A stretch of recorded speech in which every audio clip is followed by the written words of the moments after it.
Well, I mean, St. Patrick's Day is kind of a big parade. That's not really, it's not, it is also, it does feel like the beginning of, once it gets warm. Because I get the frustration. If you live in the city, they have parades, once it gets warm in the summer, like 2 parades a weekend, every single weekend. And you don't even know what they're marching for anymore. Nobody does.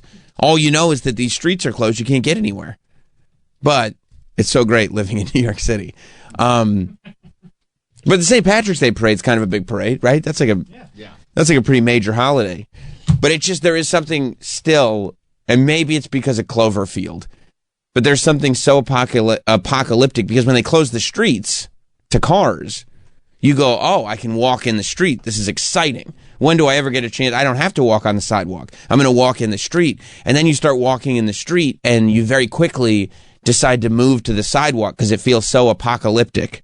When you're walking in the middle of the road, and it's every disaster movie that you've ever seen. As you're just looking ahead, going, I shouldn't have this viewpoint. Maybe I'll go back to the sidewalks, because you're like, this is what it would look like when we were all whether it's from a Cloverfield, whether it's from a zombie invasion, whether it's any of the things. Well, yeah, it doesn't feel natural. That could get us. It doesn't feel natural, and also like you shouldn't have that. You're supposed to be off to the side. You shouldn't have that center viewpoint of everything going on, especially in Midtown. It's frightening. So, needless to say, I spent maybe 20 seconds in the middle of the road enjoying the new perspective before I immediately ran to a sidewalk and said, no. It's not the apocalypse yet. We're close, but it's not the apocalypse yet. Man, you fall right in line. I do. Well, I don't want the apocalypse. If it's one or the other, if it's either stay in line or you get the apocalypse, I don't want the apocalypse. I get it. That's the end. I don't want all that. But, so yeah, I St. Patrick's Day parade is not one that I roll my eyes at, because it's a pretty big, it's a fairly well-known national holiday. All the children wear green to school, it's the whole thing. The Irish have a good time. They were already on the radio this morning saying, we're adding more trains, but we're not allowing drinking on the trains. Don't drink on the trains. It's like 6 o'clock in the morning. The radio's like, do not drink on the trains. I can just picture people going, yeah, okay. Okay, yeah, I won't. Oh, no, I won't. No, of course. Only in the appropriate areas. I won't drink outside either. I promise. I'm glad it's going to be shitty weather today. Why? As I get older. First of all, it comes across, both of you, Troy, you too. Why? It comes across as very, because you were like, you were complaining that there was a marathon. I said there's a St. Patrick's Day parade, and you went, oh, marathon yesterday, St. Patrick's Day today. The idea that, I think it's very lame. For you Parades? to be so anti-parade. I'm not anti. And also anti-Irish. You're both coming across. That's far from. Well, that's fine. You're both coming across. See, Mike owns it. Mike doesn't mind it at all. Now we're talking. Right. This isn't Columbus Day after all. This is St. Patrick's. It's not an important day like Columbus, or tomorrow, St. Joseph's Day. Is that what it is, that you get upset because Columbus Day does not get the same level of attention that St. Patrick's Day Well, because does? the libs hate Italians, so they canceled it for Indigenous Peoples Day or whatever the hell they do. I forgot about that. Well, yeah, because of the, what was it, the colonialism? Mm-hmm. No, because we found America. Oh, yeah. You think it's the patriarchy? I think it's the colonialism and the patriarchy and whatnot. And, St. Patrick never did that. St. Patrick wasn't throwing smallpox blankets at the natives. That was all Columbus. Giving. I'm sorry. They were very cold. It's a gift. He might not have known. It's not like they all knew that they had smallpox. It was just like, okay, we'll share with you. He didn't realize that their society was not ready for that. He was an explorer, not an immunologist. No, you're right. You're right. And he wasn't even a great explorer. He didn't know where he was. He wasn't trying to find America. He just found some land. He was like, we're here. Well, maps back then were a tad rudimentary. I see. You're back to defending Columbus. That's the great explorer. Plus, he had all 3 of those ships. Don't forget about that. In this studio, Christopher Columbus is a hero. Yeah, Mike, it's 2025, okay? Out there. In this studio, it's 1950. He did. The 3 ships. It's one thing to just okay, I got the Nina. That should be it. But to also have the Pinta and the Santa Maria, He commanded a fleet. when technology was what it was, it's crazy. And if those ships hadn't come sailing in, what would Nat King Cole sing about at Christmas? Your guess is as good as mine. Yeah.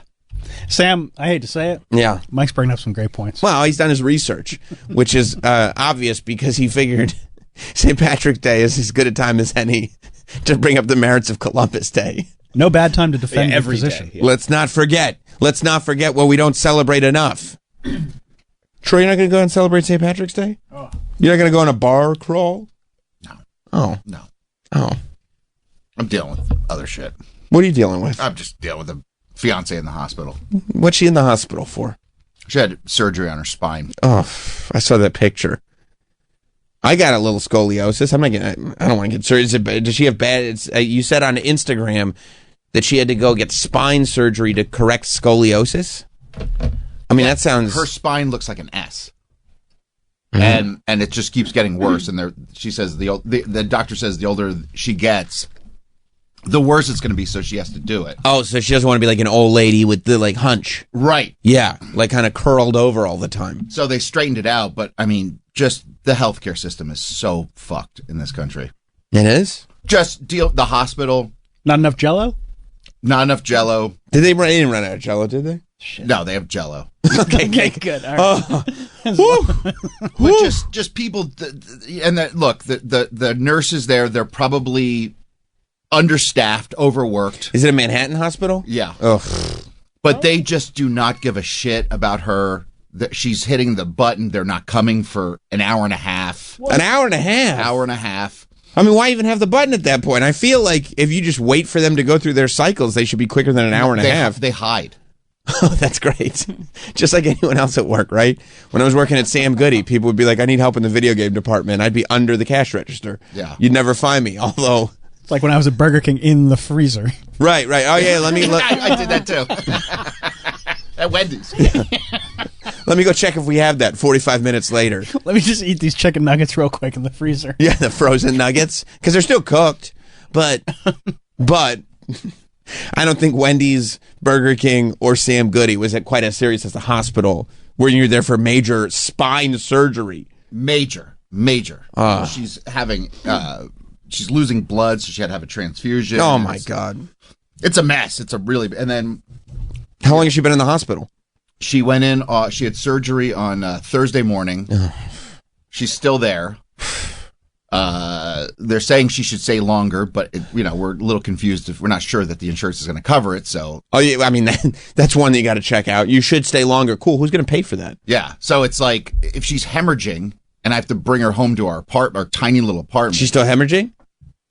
They're keeping an eye on it. She has real low blood pressure, and it's just that feels like the exact thing you would need insurance for. But if they're saying, "Hey, we're stopping here," we said we're given to this day, and we're done after this. I know, and you're just like sitting there going, like, "What about the hemorrhaging?" Well, I'm just like, what am I supposed to do if she's hemorrhaging? Yeah, at the apartment, like what? She's bleeding all over the. You should be in a hospital. Yeah, so it's just bring her back. Yeah, so I'm like, do I bring it back up? Like, what do I do? Like, yeah, you know what? You bring her to the emergency room, and then they check that box in a different way. Yeah, you bring it, except then you sit in the emergency room waiting room. Yeah, for 6 hours. 6 hours? No, she went the one time I was there for 12 hours before they even saw her in the waiting room. In the waiting room. Oh, I mean, just the healthcare system, especially in a city like this. And I've talked to people that are like. My father was just in the hospital in Colorado. He said the hospital experience was better there. I'm sure. And I'm sure that's why I was asking about the city, just because it's so... Well, that's what happens, right? But New York has some of the best hospitals. But they're overpopulated. So, like, if you can get in there, they have the best doctors, they have the best specialists and everything. She went to one of the best top 10 spine doctors in the world to do this. But everything underneath him inside this hospital they're garbage. And again, like, I feel bad for them because they're probably overworked and underappreciated, underpaid, I'm sure. But they're walking around with a very big chip on their shoulder and they're angry. Well, yeah, I mean, they're overworked and I understand that, but they're also not hemorrhaging. Right. But you're just one person hemorrhaging on a row of 50 other people hemorrhaging. It must be so weird being one of those employees because you just get so used to all that stuff, right? Like the idea of, to them, it goes back to what we were saying. Like, they deal with people complaining about what to you is a life-changing medical thing. But because they hear about it every single day, it takes on the importance of, a bellhop at a hotel. Right. Hearing you complain about your bag. Like, oh, shut up. You feel like you have to lose some humanity? Yeah, I think so. I think absolutely. When you're sitting there going, like, I'm worried about this person who I love that's going through this. I can't help her. I'm helpless. You're the only person that can help her. Can you help me? And they hear like, okay, you didn't ask for mayo on your burger. Whatever. I'll go lick it off the bun. And it's like, there's a disconnect. Complete disconnect. Because they hear it every day. And some of these, again, she's had a couple nurses that were so sweet and helpful. She's had a couple that were just downright mean. Like they ask her, they go, what's your pain level from 1 to 10, 10 being the worst? And she's like, 10. She's like, you just fused my spine. Like, I'm hemorrhaging blood. My spine just got cracked. I'm in a lot of pain. And then they'll give her like Advil. And they're like, she's like, I need the good stuff. Yeah. And then she caught this one woman last night. It was just being such a cunt. Whoa. And she caught, my fiance caught her lying in the chart. They left the computer open. And she said that patient said pain is at a 0. What? Blah, blah, blah. Ooh. You're missing a 1, lady. And Clarice took a picture of it. Oh, my God. And when you can't trust your nurses? They're lying in the charts. They're going to mark her down as difficult in her chart. Well, last night, it took her an hour and a half to get the pill. So she walked out to the front desk. With a freshly fused spine? And they're like, what are you doing? Back and looks like Demi Moore in The Substance. Yeah, exactly. She can't walk. She's got that big scar and everything. She comes out like a zombie. Margaret Qualley is just kind of creeping out of her back. And they're like, what are you doing? She's like, you're not answering the call. Yeah, what do you mean? You're what not am I coming doing? to. What are you doing? I've been paging you for an hour and a half. A face starts poking out of one of her ass cheeks, like trying to host New Year's. Yeah, she some Advil. She just wants to stay on the billboard. That's all. That's all. If we could just get to New Year, everything will be fine. It's the biggest show of the year. Dennis Quaid. He said it's mine. He gave me those big fake tooth smile. He said it was all me. He introduced me to the other executives and everything. Eating the shrimp all messy, leaving the scraps on the table. Just get me to New Year's. Wow. Poor choice. Yeah, and it really is nuts because when you're at the hospital and you have one of those nurses that's actually good, like a nurse that treats you well. I mean, not only is it the best, like you're so grateful, you'll give your life. You know what I mean? Like you're like, what can I, like you being here, what can I give you? How can I make this up to you? And she's had a couple where they seem like they actually care. And then I'm sure she's they're like few and far between. Right. The one she had last night is I couldn't. She sent me a picture of her chart, and she's like, they're lying. Like I would never say after 0. My pain is at a 0. Patient says 0, good to go. Good to go. She's ready to go home. She's going to take off. And then the insurance company is going to go, well, you said you weren't in any pain. Yeah. She's going to be like, I specifically did not say that. I said a lot of pain. Well, it's right here says on your 0. chart. Says 0, dog. I mean, she's just lucky that they left the computer open. She got a picture of it. And really smart that she got a picture of it. Oh, yeah. I mean, it's terrible. So have you been staying there? I've been there as much as I can. But you're not, like, sleeping there? No, they you know, if there was a real emergency, they let you stay, but they kind of encourage you to leave. Like, you know, there's there's no need for you to. Right. And it's just, I'm sitting in a chair, so. Yeah. It's not like, you know, it's not the most comfortable. And you're in the way because the room is so small. So when they come in to do her, does she have her own room? She does, but she's having to share it with somebody. So she does not have her own room. So she, okay. Well, there was somebody there. Thanks, they left. Sam. She had a day without it, and then there was somebody back in. So. Yes, she does, but she's sharing. Yeah. She's got her own room. There's another person in it. But she's not like in a communal room. No, but there's another, like there are singles and there are doubles, you know? She's in right. It'd be like, you know, if you get a hotel and you're like, oh, did you just have the one bed? Yeah, we just had the one bed. There was another one next to it. Okay, so 2 then. Well, you know, like in the old World War II movies, there's like a communal room of just everybody in a room. No, I wasn't picturing like a prison dormitory, you know? I was just wondering because like there are hospitals where you go in, there's just one person in the room. Yeah, pay extra. Oh yeah, just paying out the ass. Not anymore. Getting kicked out. Dude, I can't believe it. I just can't believe like. But you're right because some of those insane. Some of those great doctors, like top 10 doctors in the world, they go like, yeah, but this is the hospital that I work at. And you're like, well, could you please? There's a really good hospital that after you're done with the surgery, we could take her to. Like, can you just go to Greenwich? And he's like, I don't know. This is the one I work at. I like this one. Yeah. So now you got to bring her home, assuming that this stays the way it's going to stay. Right. You got to bring her home, and now you're in charge of like figuring out when do I bring her back if something goes wrong. And I mean, you can't even take care of yourself. No. Yeah. You got to make sure she doesn't soil herself, and you can't stop yourself from soiling. And you're yourself. like, well, that seems normal to me. Yeah. Well, the funny thing is, I got her a Mr. Goodbar. I saw that. That was great. She was eating it last night and she fell asleep and then it melted in her hands. Oh. And the nurse came in and asked if she shit on herself. And then did you explain to the nurse? And by the way, you can leave a bacon strip. One bacon strip is fine. Like that doesn't count as shitting yourself. That's very natural. She had to say no. That's my Mr. Goodbar. Yeah. I purchased her a Mr. Goodbar. Yeah. Did you have a nutty shit? No. It's a bit nutty. No, I gave her a Mr. Goodbar. Oh, and then she's got to wake up and her Mr. Goodbar's melted. That's just yeah. We're dealing with a mess. Yeah.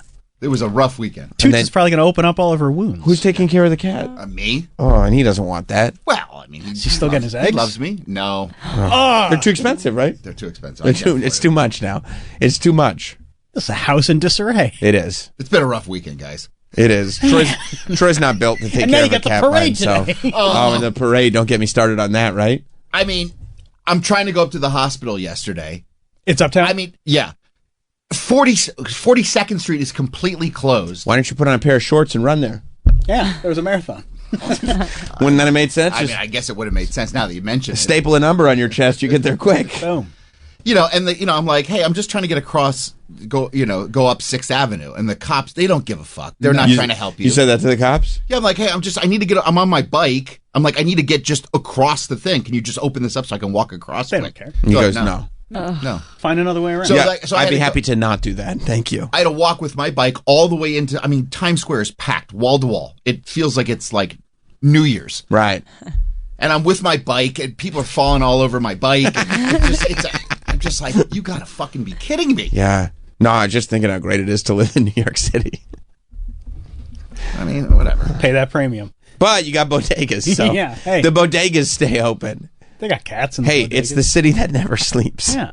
Yeah, but if I want a bacon, egg, and cheese, yeah, cool, I can get one. Right, I have no idea where I can find. I might have to walk all the way around 6th Avenue, but I can get one. But I can get one eventually. Right, and then I just leave my bike right outside the bodega. Somebody steals it for me. I don't have to walk it home. It's perfect. Elmo runs away on my bike. Yeah. I just see Elmo riding my bike away. Oh, it just sounds like hell. It sounds like hell. Yeah.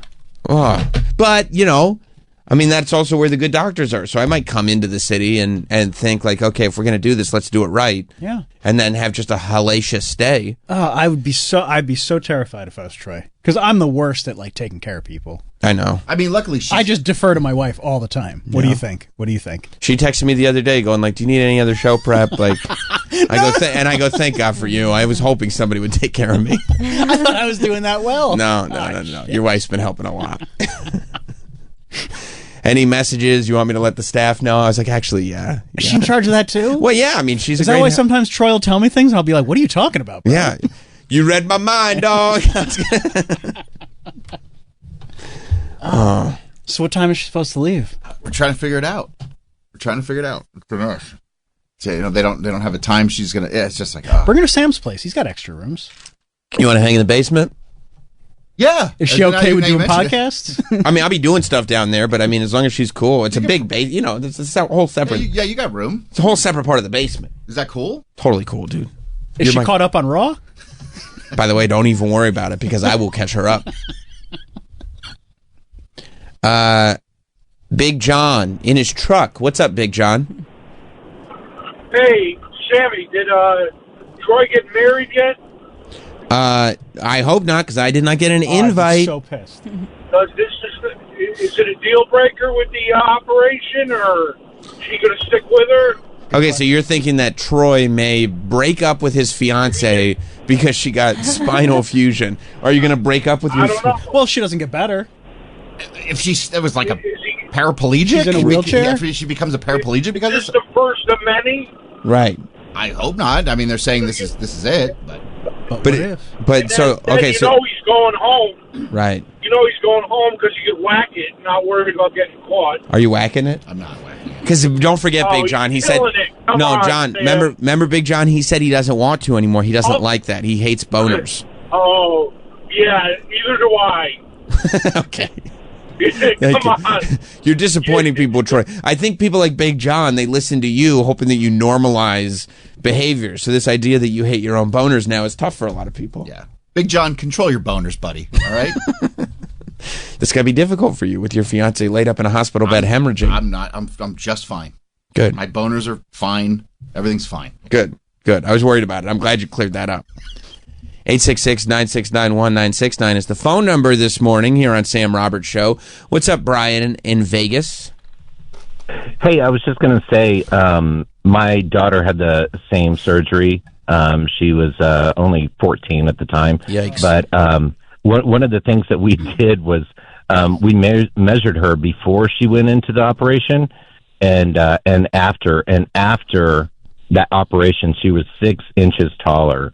So what? It was quite an extreme surgery. I hope Troy's I hope Troy's fiance is towering over him after the surgery. She's going to be towering over him. That's great. He's going to look like a goof, you know. That's awesome. That's awesome. Every time you guys post a photo together, I'm going to be like, "What are you, 5'2"?" You guys have a good one. Thanks, Brian. We did. She went up against the wall. And you did measure. Yeah. Wow. Because they said she'll hopefully be 2 inches taller. She's hoping for more. Wow. Because she's lost height. Because of her scoliosis. Of course. Curvature of the spine. Yeah, I mean, wait till she'll eventually post it on her Instagram, but wait till you see what her spine looked like. It literally looked like an S. Oh, that's wild, man. Yeah. So, damn, it's been a rough weekend, but we're getting there. You're getting there. And you're gonna have a lady with a straightened out spine in no time. The hemorrhaging will stop. Eventually, they'll bring her some pain relief. Take a few hours, but it's okay. Just find a cold washcloth to bite in the meantime. And then maybe boom. You should give Troy those washcloths you got today. Yeah, I got all the washcloths and loofahs that I need. Any excuse for not exfoliating is he's going to need them. You got out the window. Do you have to like bathe her and stuff? She can't shower for like another week or two. Smelly. Oh, she's so gross. I'm not happy about it. You're not? If we have to sleep in the same bed. I'm not. Yeah, this is a great time to be selfish. You can't sponge bath her a little bit? I don't know. I mean, I guess you just can't get anywhere near the incision. I have to sleep in the same bed. Doctor, what? I mean, because we share a bed. Isn't she going to stink? What am I supposed to do? Gross. Doctor, what do I do about the odor and the grossness of it? Doctor, you sure she can't just stay here? Yeah, I mean, is there a less expensive section of the hospital where she doesn't need nurse care? It's just that way she's not, gross. Smelling. Yeah. I mean, she doesn't smell. She's not yet. I don't think I've ever had. She doesn't have body odor like I do. But you're already complaining about having to sleep in the same. You said you're not happy about it. Well, I mean, what if she stinks? Right? What if she stinks? What if she bleeds all over? Is there any way you can hose her down before you can't hose her down at all? I'd love to give her a good hosing. Yeah, that's what I thought. You're concerned about her bleeding in the bed? Yeah, we have a really nice 1,000-count sheets. It's ironic coming from you. Yeah, you leave bacon strips. Well, poo comes out. Blood is harder to get out. Oh. Okay. And by the way, Danielle, it was a tiny smidge. Right. Once a year. Multiple smidges. I'm good once a year for that, sure. And you know the way he says it, it's more than once a year. If you'll admit to once a year, it's at least once every 8 months, if not more. Dan on Long Island. Hey, how's it going, guys? Good morning. This is more for Troy. I sympathize with your nursing take. I've been in healthcare since 1997, and one of the dirty secrets is nursing is the biggest scam profession ever. they bend over backwards to tell everyone how awesome they are whenever they can, and they do nothing. You should have seen the pots and pans that I was clanging a few years back. Every day, 5 p.m., clanging and banging for all these nurses. They were heroes. I mean, I loved that. Heroes. I was hanging out my window, just clanging and banging every day, 5 p.m., and you mean to tell me they're doing nothing? I lie to you not, sir. Wow. Wow. Even Gaylord Fokker? Even Gaylord. Even him. Wow. Bunch of do-nothing. That's terrible. What are you doing in healthcare? I started life as X-ray, and I've left to be medical device sales because hospitals are disgusting. That makes sense. That's smart, Dan. Stay in the industry, but just follow the money. That's it. Follow the money. Thank you, Have bud. fun, boys, and good luck, Troy. Thanks, bud. I'll talk to you later. Yeah, that's. But when you get a good nurse, they're an angel from heaven. Yeah, but they're on a shift, so Right. you get it. You have it for 8 hours, and then it's just you just have these. I mean, they're just I don't know. It's just the bottom of the barrel. It really is, and I say that as kindly as I possibly can. Peace and love. Because I try to sympathize because they're probably way overworked and way underpaid, way underappreciated. They're fucking around making TikTok videos. That's true. You don't like nurses making TikToks? You saw that during lockdown. Yeah. Get back They're to work. still doing it. Right. Get back to work. Or you should be very busy, I would say. Sam was clanging and banging about that. And I was sitting there the whole time clanging and banging every day, 5 p.m. Time to clang and bang, kids. Get out the window. Oh, you were so excited you did it 2 hours early. Yeah. I forgot. I was doing the pre-clang and the pre-bang, too. Yeah. Everybody started making all this noise at 7. And I was You're like, like, no. I did it already. I did it at 5. Just so everybody knows, Because not everybody, can be around at 7. I wanted the first responders at 5. And now apparently it was all for nothing. Shame on you for wasting thousands and thousands of pots and pans. That's right. I'm like Steven Tyler's daughter at the end of that thing you do, except with pots and pans. I wasted so many clangs and so many bangs on with you. my eyes so tight. Yeah. The drummer's just looking at me like, this is fucking weird. Yeah, I don't know what you're talking about. Wasting kisses, huh? You're counting? You like jazz? Yeah. Well. Poor Troy. I'm sorry you're dealing with that, It's Troy. okay, man. It's all poor Clarice. Right. She's the one that had us go through it. She's sitting there hunched over writing this cookbook. Who knew the amount of damage she was doing to herself? Yeah. Should have gotten one of those standing desks. Well, maybe she will. And hopefully she's an extra 6 inches tall. Oh my God. If they gave her 6 inches, she would be like. She's a tall lady as it is. Yeah.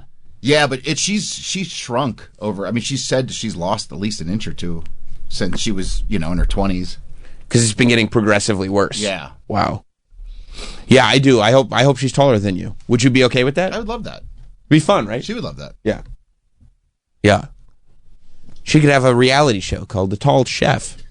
You know what I mean? Yeah. That's a nice ring to it. Yeah, The Tall Chef. It's like she's walking in the kitchen having to duck under the doors and stuff like that. Yeah. Everybody would love it. She's sitting there going like, this isn't how you make a burger. And she hits her head on a light bulb that's hanging from the ceiling. I would watch that every day. Yeah. Like, look, you see? She's mad. Like, she's got that angry chef energy. But she's very tall. Right. You see? She throws something and somebody goes over their head because she's so high up. Yeah. She's got her perspectives all off. Like she's like pouring hot oil onto something or so, and the splash is just tremendous because she's pouring it from such a height. Yeah, I think it'd be great. You are right about the for nothing thing. It's interesting. I couldn't believe it. That I guess it's hard to pinpoint the exact date, but we're right around as of, I want to say 3 or 4 days ago, maybe more, maybe 5 days ago, was kind of the day that it's the 5-year anniversary of when the pandemic really kicked in. I think we all remember that night when it was Tom Hanks and Rita Wilson. They were like, we both got COVID. And everybody was like, holy shit, not Tom Hanks. Are you kidding me? And then the NBA was like, Tom Hanks has COVID. The league is done. We're shutting down. Well, I remember, I think it was the day before that, and I think it was Rudy Gobert he's the one that was being interviewed. Yeah. And he just my God. And he just touched everything. That's right, because we all thought it was a joke. We thought it was bird flu all over again. I forgot about Rudy Gobert. Oh my God. That was the funniest thing. He was the original super spreader. That's right. They were all making jokes in the locker room. It was. Yes. Oh my God. I totally forgot about this. He touches everything. They were clearly all making jokes in the locker room about how seriously everything was taking this. And Rudy Gobert from the Jazz came out and decided to bring the locker room joke into the press room and started like touching and palming all the microphones, all the everything that was on the table, all the recorders, everything. Because it was like, come on, what do you mean? What are we going to do? And then I think it was the next day. Yeah. I think it was the next day that Tom Hanks and Rita Wilson got COVID. And the NBA and the NHL, everything started to shut down. Yeah. And we were like, oh my God, like, wait a second. This is really happening. All right, guys. See you in 2 weeks. And then, and then I think that next morning we came in to work, if I remember correctly. We came in the next morning. I want to say that was a Thursday. The Wednesday night was when everything was going nuts. The Thursday morning we came in, and then McClure was like, "Hey guys, on Monday, don't worry about coming in. We'll take 2 weeks off, and because we're gonna flatten the curve." Yeah. 2 weeks. So we were like, we'll take 2 weeks off. Most of the people here had no equipment at home. And I don't just mean in this room. I mean most of the people in the company. Oh, yeah. Had no equipment. It wasn't like Howard doing his shows on a laptop microphone. Oh, it sounded terrible. He took time off. I think he took a week or two off. And then, it sounded like shit. And then he still came back and did, laptop microphone shows. And then everything just started, and for the next 2 years, Sam Romer Show. What's your name? Where are you calling from? it's your mic's on. And for the next 2 years, everybody was locked down. I was explaining to my 8-year-old who kind of has like a foggy memory of it, because he would have been because of COVID. Yeah, he's got long COVID. I'm not even sure that's a thing because he would have been, 3 or whatever when it started. Right. So I was like, bro, we were locked inside for 2 years. You only played with these two kids the entire time for 2 years. And he just looked at me like, what? I was like, yeah, dude, you were out of school. And he was like,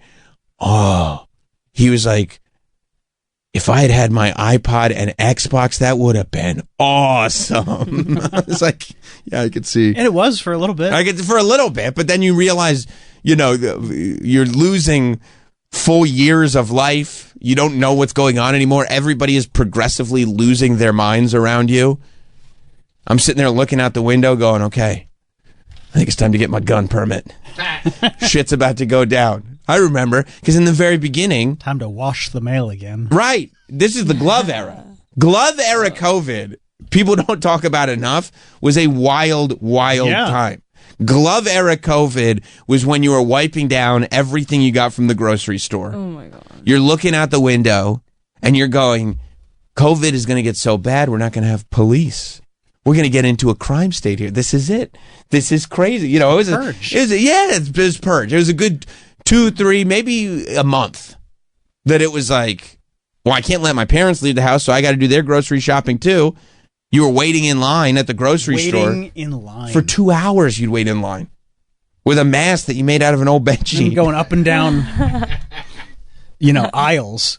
According to whatever. Oh my God, the arrows. The arrows in every aisle in the store was a one-way thing. And then if you went like against the arrow, people were like, you're going the wrong way. Oh yeah, people were scared. Oh my God. And anybody that was prone to any level of anxiety or anybody that was prone to any level of paranoia, I mean, they're still not recovered. No. The amount of I was right. Any sort of like, now they say there were some people that are germaphobes that say like that it wasn't even that bad because it felt more like everybody was catching up to them. It's like when everyone started wearing Doug's clothes. Yes, exactly. And Doug was sitting around going, I've been wearing this outfit forever. Right, and everybody was like, Doug, you look so cool. Doug was like, this is just my outfit. Meep, meep. Hey, Doug. Whoa, nice outfit. That's how I explain COVID to people. Yeah. It makes sense. It makes sense. Yeah. And then Yeah, people on the internet singing songs about being Cuomo-sexuals. It was a wild time. It was wild. Everything, not everything holds up. No, but that first 8 months or so, everybody gets a pass. 8 months? I think it was at Disney already twice. Maybe not 8 months then. It just felt. I mean, I also have no conception of time because I was probably in Orlando within 8 months too. Because I remember the plane. I mean, I will say this: the air travel was the best. It was amazing. Like once you just were like, you know what, I'm gonna do it. You had to psych yourself up. You had to start, punching yourself in the face, going like, I'm gonna do it. I'm gonna go to the airport. I'm gonna get on an airplane. I'm gonna risk it all. It's true. That's what you did. Yeah. But once you got there, you were like, Jesus, I paid $60 for this airline ticket. 60? Dude, I was paying like $20 to go down to Orlando. It was the fucking best. And you get there, and they'd be like, we're don't even bother standing up. We're putting you on the plane by row. And you'd be like, what? There's not even a rush? They're like, you can board if you're in rows 26 or 27. And I'm like, wow. Okay, we're ready for 24. And good news, no middle seats. And that's what I was going to say. And then these rows would go up and there'd be 4 people. And you're like, 4 people? What is this, a small plane? And you'd get there and it's like, no. Nobody's sitting next to anybody. No middle seats, no nothing. Plus, most people are afraid to fly anyway. So not only are you guaranteed nobody in the middle, but odds are you're going to get a suite to yourself. That's what I call them. A suite. A coach suite. You're going to get a coach suite to yourself. And I was like, this is great. It was the best. It was the best of times. It was the worst of times. Yeah. Well, but air travel was the best of times for sure. Remember, I went sightseeing. Well, you were quarantining on the road. Oh my God, Danielle. This may be the funniest thing I ever heard. Troy would drive back and forth to Florida because you had the time. What else are you going to do, right? Mm-hmm. So he drove. The first time he went to Florida, he drove, and I think he'd driven back or something like that, whatever. And we were on the air. And I was like, well, did you quarantine? Because at that time, if you left a state, you were supposed to quarantine for 2 weeks. If you go from anywhere to anywhere, you're supposed to quarantine for 2 weeks. Mm-hmm. And Troy goes, or a week, or whatever Florida's law was. And Troy goes, well, we drove over the course of 3 days, so I was quarantining on the road. And I was like, you can't. In my car. You can't quarantine mobily. He was sitting there going, what do you mean? Of course you can. Oh, it was a blast. I went to the Chattanooga Choo Choo. You did? I rode on that train. They have a great locomotive down there. You love trains. Love trains. And I've never been to the Chattanooga train. So was that a big deal for you? Yeah. And then there's like a underground waterfall that I can't remember, like Ruby Falls or something in Tennessee. Went and did that. That was beautiful. Went to Nashville. Ruby Falls waterfall. I had flown to Orlando for WWE. Remember the first time I went down? Yeah. And they were doing COVID tests before every show, everybody that worked there, because I was down there doing shows with them when they still didn't have audiences. Like, it was empty building shows, which is wild to have gotten to see that. And that was before they were putting, like, people on screens in the crowd, right? Yeah, not even that. Like, it was in their performance center, like, empty, like, straight up empty room, where I'm sitting there watching the show. And I'm like, I'm one of 5 people that get to sit in this building and watch this show. This is a wild thing. Which is cool. Really cool. But then they go, the day before, you got to fly in the day before, and you got to take a rapid COVID test. And this is lap of luxury stuff. This is when, like, rapid COVID tests were going for $2,000 on the black market. Like, you couldn't get rapid COVID tests. And I remember I was like, okay, I'll take the Uber to get the COVID test the day before. And I got in the Uber, and of course, you got to roll down the window.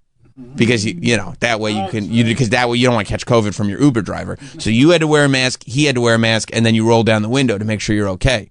Had the Uber guy drop me off. They said, okay, the tests are behind the building. Went behind the building. It was a drive-through test. You were just standing. I was standing in line with cars. A car in front of me, a car behind me, praying to God these weren't my coworkers. Spoiler alert. The only people getting tested were coworkers. These are. Didn't Triple H come by at some point? I don't know. He didn't talk to me, but I'm sure he did. I feel like somebody said something. Was like, "Hey, what are you doing, dude? Yeah. Why are you standing here in a row of cars?" It's like when people try to go through the drive-thru without a car. I was going to say, that's hot dog in bikini beans. That's right. That's right, Goonin. You must have looked like a real asshole. Yeah, but you know what? He probably did. I'm sure I did, but it's COVID. You know, you get a pass. People are doing a lot of weird stuff. Yeah, that's true. As far as anybody was concerned, maybe they're going like, oh, he's probably like some kind of COVID protocol that he's up on that we're not up on yet. You know, like, oh, okay. Because at that time, you'd see people doing weird shit, and part of you was going, that's really weird. And then the other part of you was going, maybe I should do that too. Is that the right thing to be doing? Maybe I should do that. You get a package, you'd leave it in the garage for 2 days, then you'd wipe it down after the 2 days, then you'd feel like, okay, now I can open it. I don't think I ever did that. Oh yeah, you had to. You had to. You were not safe then. Yeah, no, you were putting your family in danger. That's right. I remember they had spent all this time on getting everybody to stop using paper bags. And then all the stores were like, oh my God, you got to stop using the reusable bags. Yeah, you can't bring your own bags. You can't bring your own bag. There might be COVID on It's getting COVID. The COVID is on the bag. So even if you're cleaning the groceries, the COVID from the bag is getting on the groceries. We got to go back to paper. Fuck the rainforest. We got to go back to paper because it's COVID on the bags. And I was like, yeah, that checks out. Okay. Yeah. Sounds good to me. No problem. I wanted to go back to paper bags anyway. Glad I didn't have that nonsense down in Florida. Oh, it was so great to go down there and just deal with sanity. That's when you'd start to things would start to creep in. Like, wait a minute, this is changing state to state. Yeah. Like you go to Florida and you wouldn't be doing it, and you'd be like, everybody's fine. Everybody's fine. Everything's okay. Yeah, what's going on? And I was like, you're just going to the grocery store? You're like, yeah, it's fine. I went, huh? That's weird. I remember they were telling you couldn't go to the beach. They're like, no, you can't go to the beach. It's like, fuck you. Right. Florida was like, fuck off. Yeah, we're going to the beach. We're going to the beach. Yeah, it's literally why I live here. Yeah. Yeah. What are we going to do? Just stare at the beach? Telling people they have to stay inside, not go outside and get sunshine. Right. Like, what the hell are you guys talking about? What are you talking about? The We Outside movement was created from that. Remember the celebration when people were finally allowed to go outside? Crazy. It's the best. But then weird stuff was happening. Like real quick into the pandemic, remember like a boat was coming to the shore in New York that had like supplies and stuff on it, and everybody was celebrating. So like hundreds of people all grouped together right at the dock. Yeah. And everybody was like, why is this okay? No, it's fine. They're celebrating. What? Well, I mean, you go on the news and it's like you're okay to go out and protest, and they're like, nothing was wrong with that. So, yeah, wearing a mask. You're allowed to do that. But they were wearing masks. You can't go to dinner.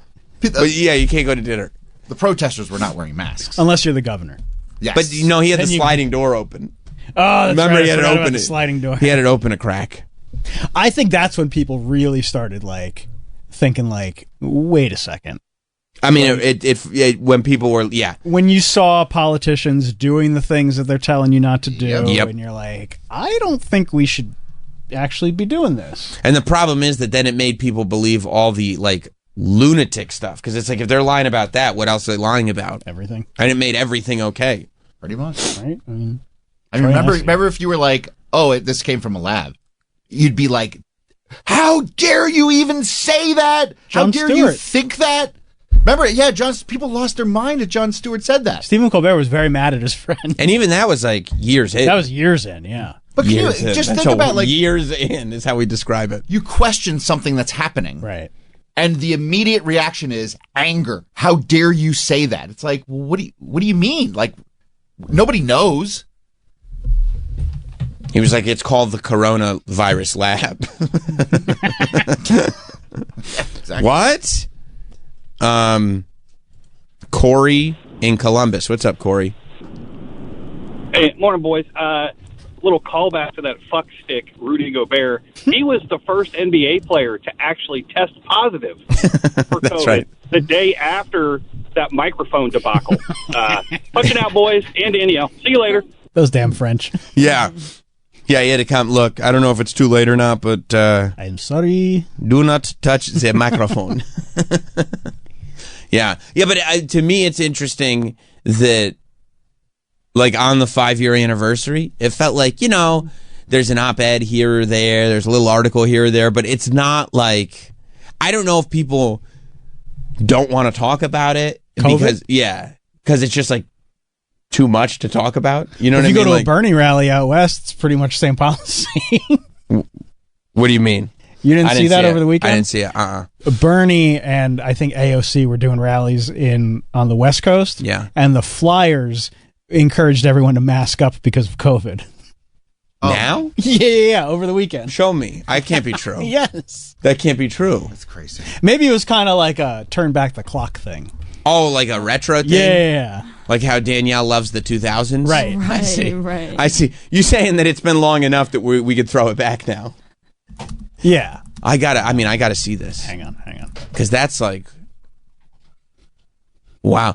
Bernie Sanders AOC mocked after telling supporters to mocked after telling supporters to mask up for West Coast town halls. Really? Yeah. You sure that was for COVID, or was it just so they don't see your face? Hang on. Oh, like embarrassment? No, because because people are like, They're fighting the oligarchy. Yeah. Hang on. Yeah, right here. Okay. Masks are advised for all attendees. Okay. Thank you for RSVPing to our event. Right. Okay. Fighting the oligarchy. Where we go from here with Bernie Sanders in Denver. Good. I'm glad to fight the oligarchy. Mm-hmm. Here's the address. Friday, things. March 21st. Mm-hmm. AOC. No bag signs or firearms. Okay. Understood. Okay. I was going to bring a fire. I knew no signs, but I'm glad to know. no signs okay. or firearms. Or firearms. That's so the attitude era is out the window. Masks are advised for all attendees of this event. Anyone experiencing a fever or other symptoms of COVID-19 is asked to stay home and not attend. Wow. Yeah. Wow, they really are. It was a throwback. It's a throwback. Throwback to super spreader events. Yeah.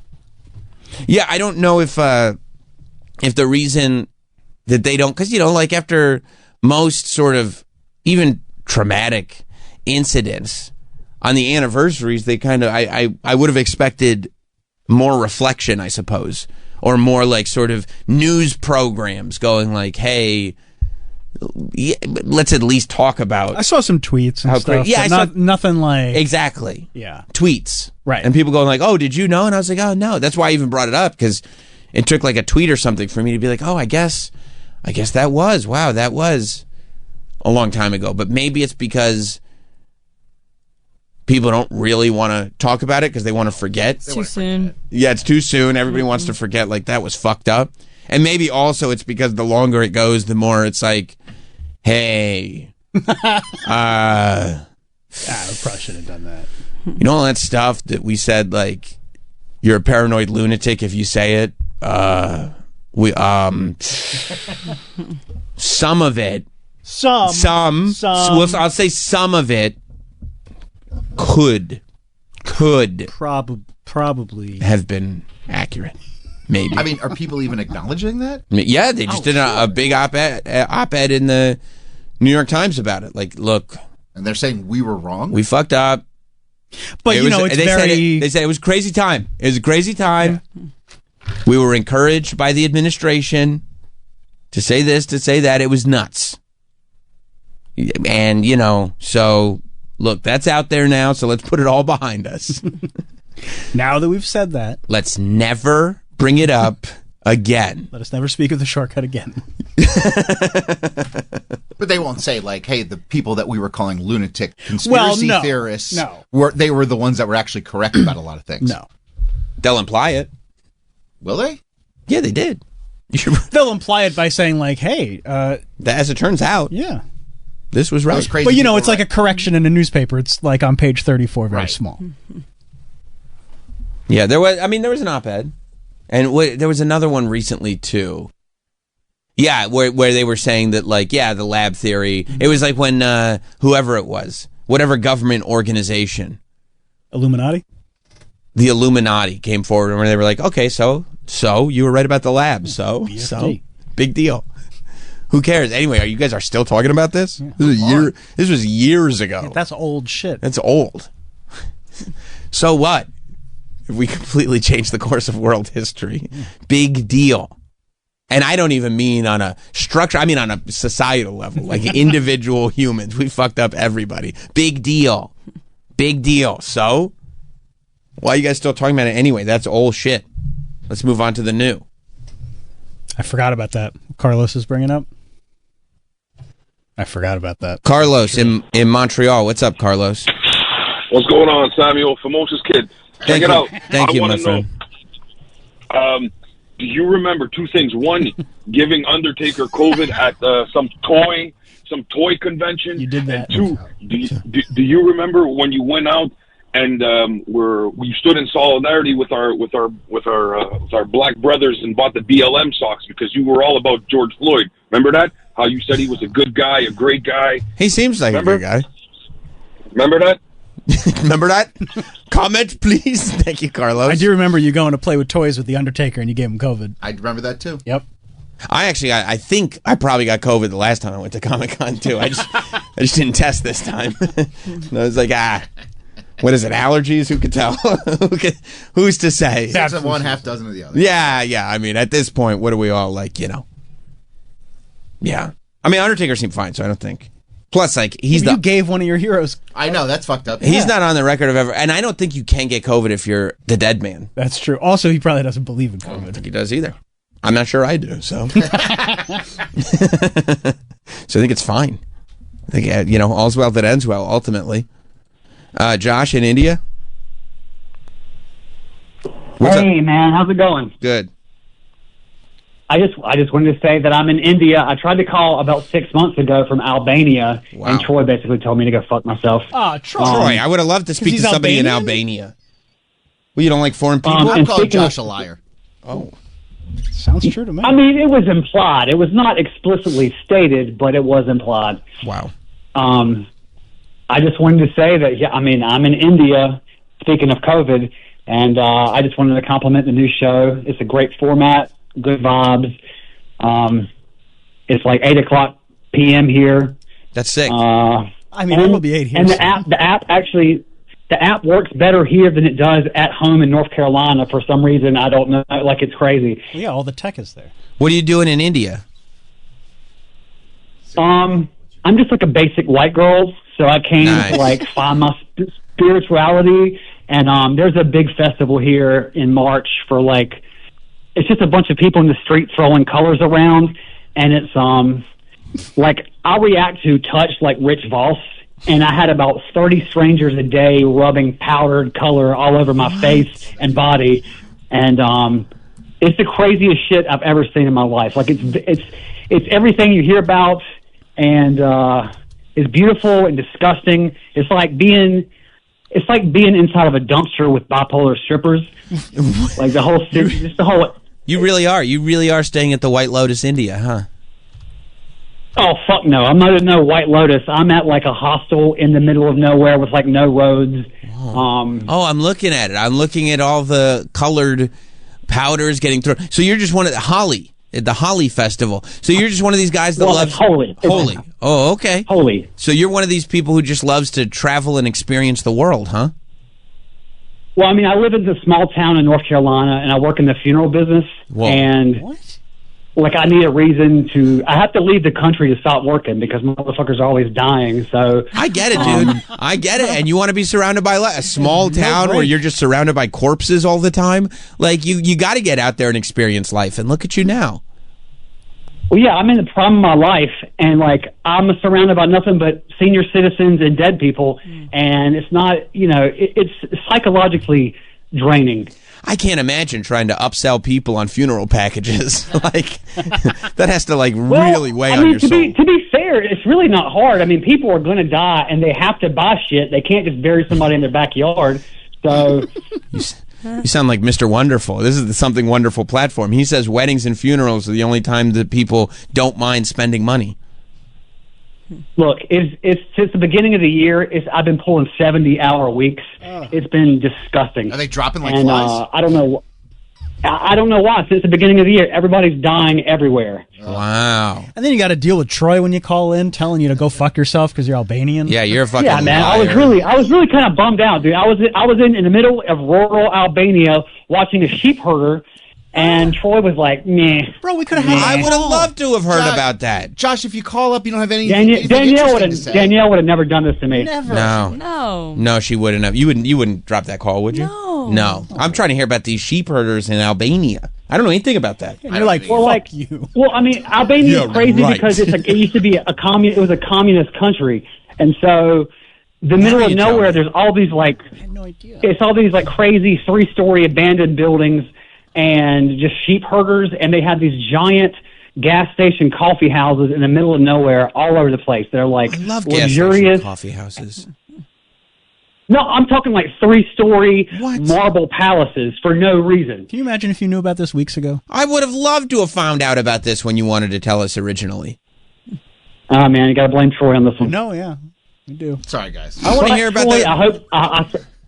I hope Clarice gets better. I saw her surgery thing. Thanks. So I wish her luck as far as that goes. Josh, thank you for being the better man here. A real one? A real one. And also, I hope those Indian people just pour powder all over you. Just touch and touch and touch. You love touch. No, he hates touch. Yep, I got COVID. I've got COVID now for sure. Shut up. Thank you, Josh. Have a good Thanks, tikka man. masala for me. Have a great day. There it is. Oh, yeah. Oh, yeah. Later.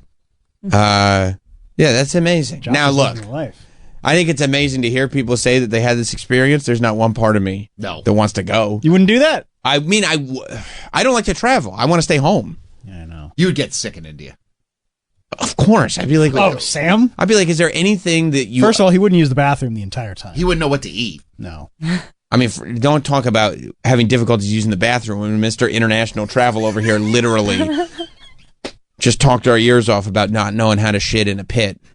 Do you know how to shit in a pit? No, but that's why I don't leave the house. That's a good point. In Westchester, we have toilets.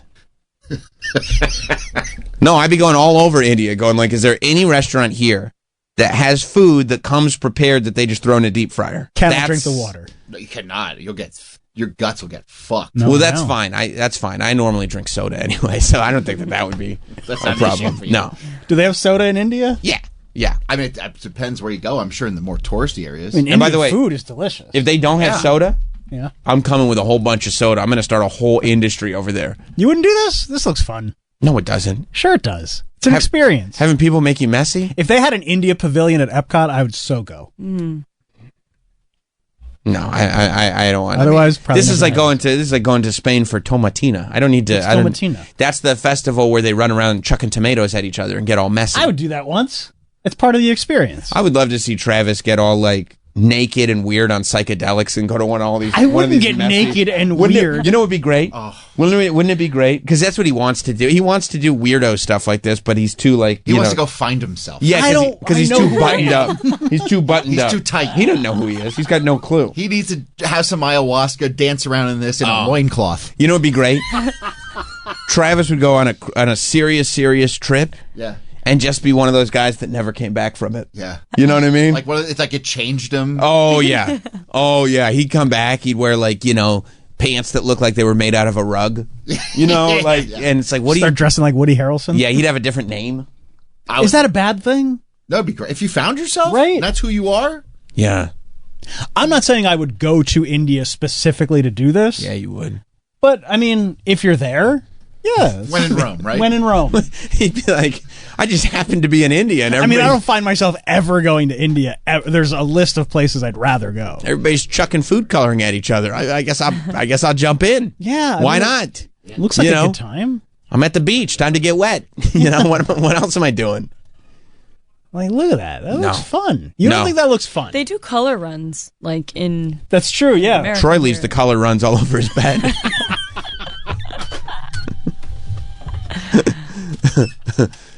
Yeah, you do. Do you do that? I did it once in like middle school. How was it? It was fun, but Yeah. you have like powder in your ears for days. That's what I'm saying. If it was that fun, you probably would have done it at least one more time since 7th grade. Probably, yeah.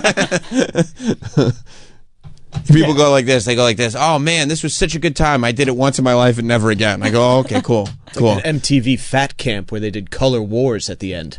I remember the program. It was incredible. It was really, really They don't something make them special. like that anymore. No. That it was just a random doc that just dropped. Hey, we got a 2-hour Fat Camp doc. Here you go. Thank you, MTV. This is fantastic. So good. Why is everybody picking on that girl who keeps crying? MTV would never do that now. No. Because that big girl, she thought they were picking on her because she was fat, but it was really because she was like a pain in the ass. Yeah, I mean, they were all fat. Everybody was fat. She was a pain in the ass. Anyway, you should have checked it out. It was great. Andy in South Carolina. Hey, how's it going, Sam? Great. First off, T's and P's for Clarice Troy. I hope she recovers quickly, man. Nice. I'm sorry to hear that. That surgery sucks. T's and P's, baby. T's and P's. So I actually think you'd enjoy India a bunch. I've gone for work, and Indian McDonald's fucking rules, dude. Really? So they don't have beef, obviously. So there's the Maharaja Mac, which is chicken patties with spicy sauce on them. Yo, what? Look up a Maharaja Mac right now. That sounds amazing. I forgot they don't like beef, so they must have chicken everywhere. I love chicken. There's also the mixed spicy paneer, which is just battered and fried paneer cheese with spicy sauce on a bun. Oh my god! It's really, really good. This stuff looks amazing. The only downside is the bathroom situation. Their plumbing can't really support toilet paper. So when I was there, I was in a mall and I went to go use the bathroom, and there's just a bucket of water next to the toilet in the stall, and you just use your hands. The idea that like there are cultures that fine, they don't have an infrastructure that will support toilet paper in the pipes, but you haven't seen what the French have done with bidets. Like, you haven't thought to yourself, well, then we need to make bidets. Can you imagine somebody running for president or whoever's in charge of the whole country or whatever, somebody running to be in charge of India and going like, yeah, I'm going to put bidets on every toilet? They get elected in a landslide. Yeah, it was kind of a weird one. The last time I was there, I had to come home early because they were starting to turn the internet off in response to uprisings across the country. So at least there was Maharaja Max. Well, you take the good with the bad. I think that's important. Thank you, Andy. The facts of life. And there you have it. Thanks, Yeah. Butter chicken grilled burger. Oh, let's butter. Hit me with that. What is that? I'm trying. I clicked on it. Butter chicken. Well, you know what butter chicken is. No. Butter chicken. Yeah, butter chicken rules. Is it just like chicken with butter on it? No. Oh, okay. Because I love uncultured asshole. Well, I don't know. You never had Indian food? No. You never had a tikka masala? No, bro. I think you'd probably like it. It's a tad bit spicy. You don't like anything spicy, right? No, I don't mind spicy. I mean, you kidding me? You see me in Buffalo Wild Wings, just that's true. Housing. You see me housing them. I love spicy. You've seen me at B-dubs. Buffalo. I'm sorry. Are Buffalo wings not spicy? No, they are. No. Now that you say that, I have seen you eat buffalo wings. I put buffalo sauce on it. I'll go to McDonald's. Sometimes the sauce that I'll get for the nuggets is the buffalo sauce. Me too. Yeah. Fuck is a pizza McPuff? I want a pizza McPuff. A blend of assorted vegetables, carrots, beans. I don't like legumes. Capsicum, onion, and green. Okay, I'm not doing that. And green peas, mozzarella cheese mixed with tomato sauce and exotic spices. That sounds good to you? Yeah. Great. I can't really eat anything at McDonald's, so that's all if me. you found out there was like a carrot, beans, and capsicum and onion burrito. Yeah, but the season, like, it's Indian food. It's gonna be good. Hell yeah. It's delish. The exotic spices. Mm-hmm. Yeah, the beans throw me for a loop on that one. They stole my last name. Beans did? McPuff. Oh. More like McDouche. Come on, man. Hit me with that. Boom. Now you nailed it. Good. Because that is true. It's one of those things where once you say it, I go, that's exactly what I was thinking, but I couldn't verbalize it that well. You got me there. Yeah. Because he is a McDouche. All right, here you go. There you go. You chicken got McNuggets. You got the chicken McNuggets. I wonder if they're served with hot and smoky barbecue sauce or mustard sauce. Okay, this I'm very curious about. Served with served hot. But it says with smoky barbecue sauce. Yeah. I wonder if it's a different barbecue sauce. Maybe. Right? Because the barbecue sauce here is a bit sweeter. What are these? Our world famous French. What are these? French fries? Yeah. Wow. These epic fries. So they deep fry potato strips to a golden crisp and salt them. Wow, that's interesting. All right, let's see. Burgers. This work froze up on me before. Yeah, I'm very interested in this Maharaja Mac. That's very, very exciting. Yeah. Look at that. It looks kind of perfect. It makes me so angry they don't have this here in America. Like, why wouldn't you, right? Why in like New York City or Los Angeles wouldn't you just do like a McDonald's from around the world where you can get all the different stuff? Oh, like a special, like a big McDonald's. Because like here in the city, they do like a special Starbucks where you can get like. Oh yeah, you ever been in there? That rules. It's awesome. It's like high end everything. Which one is that? It's down in Chelsea. It's in like the 20s. Yeah, it's near like Hudson Yards. What do they have that's different? Well, they have like an actual barista there, and like they make stuff. Oh, and like I think a their food is specialty. better. Oh, they've got like pizza and like all Whoa. sorts of shit. It's amazing. They got cold brew? Yeah, bro. All right, so on tap. let's go. And then in Orlando, they have the world's biggest McDonald's. Except they serve regular stuff. But they'll serve pizza there. And they stuff do like have McDonald's pizza at that one? Yes. But like, why wouldn't they just add it, like have it around the world where you can get like the fried chicken from Hong Kong and The this Maharaja sandwich? Mac? Yeah. Right, Starbucks Reserve. That's what it's called. Originally named the Aristocrat Big Mac. It's available at most of the restaurant locations across the globe except for India. Oh, they're saying the Big Mac is available almost everywhere except India. Okay. Yeah. So this is what they have instead. And it looks like you got some cheese on it, a couple of chicken patties, lettuce, special sauce, onions, special sauce. Looks great. It's comprised of a delicious chicken double patty with rich habanero sauce, fiery jalapenos, juicy tomatoes, crunchy shredded onions, placed on cheddar cheese and a bed of iceberg lettuce. Wow. Yum, yum, give me some. I would smash that right now. Right? Yeah. And usually I go like, hold the sauce, hold this. Based on that description. Come as is. Even with the jalapenos? I think I come as is, yeah. Jalapenos are great. I love them. Yeah, except when Travis orders it, he goes, "Can I get an order of jalapenos?" Guys! Killing it today, bro. Thank you, dude. The two of you. That's just two. crushing me. By the way, that's 2 sick burns.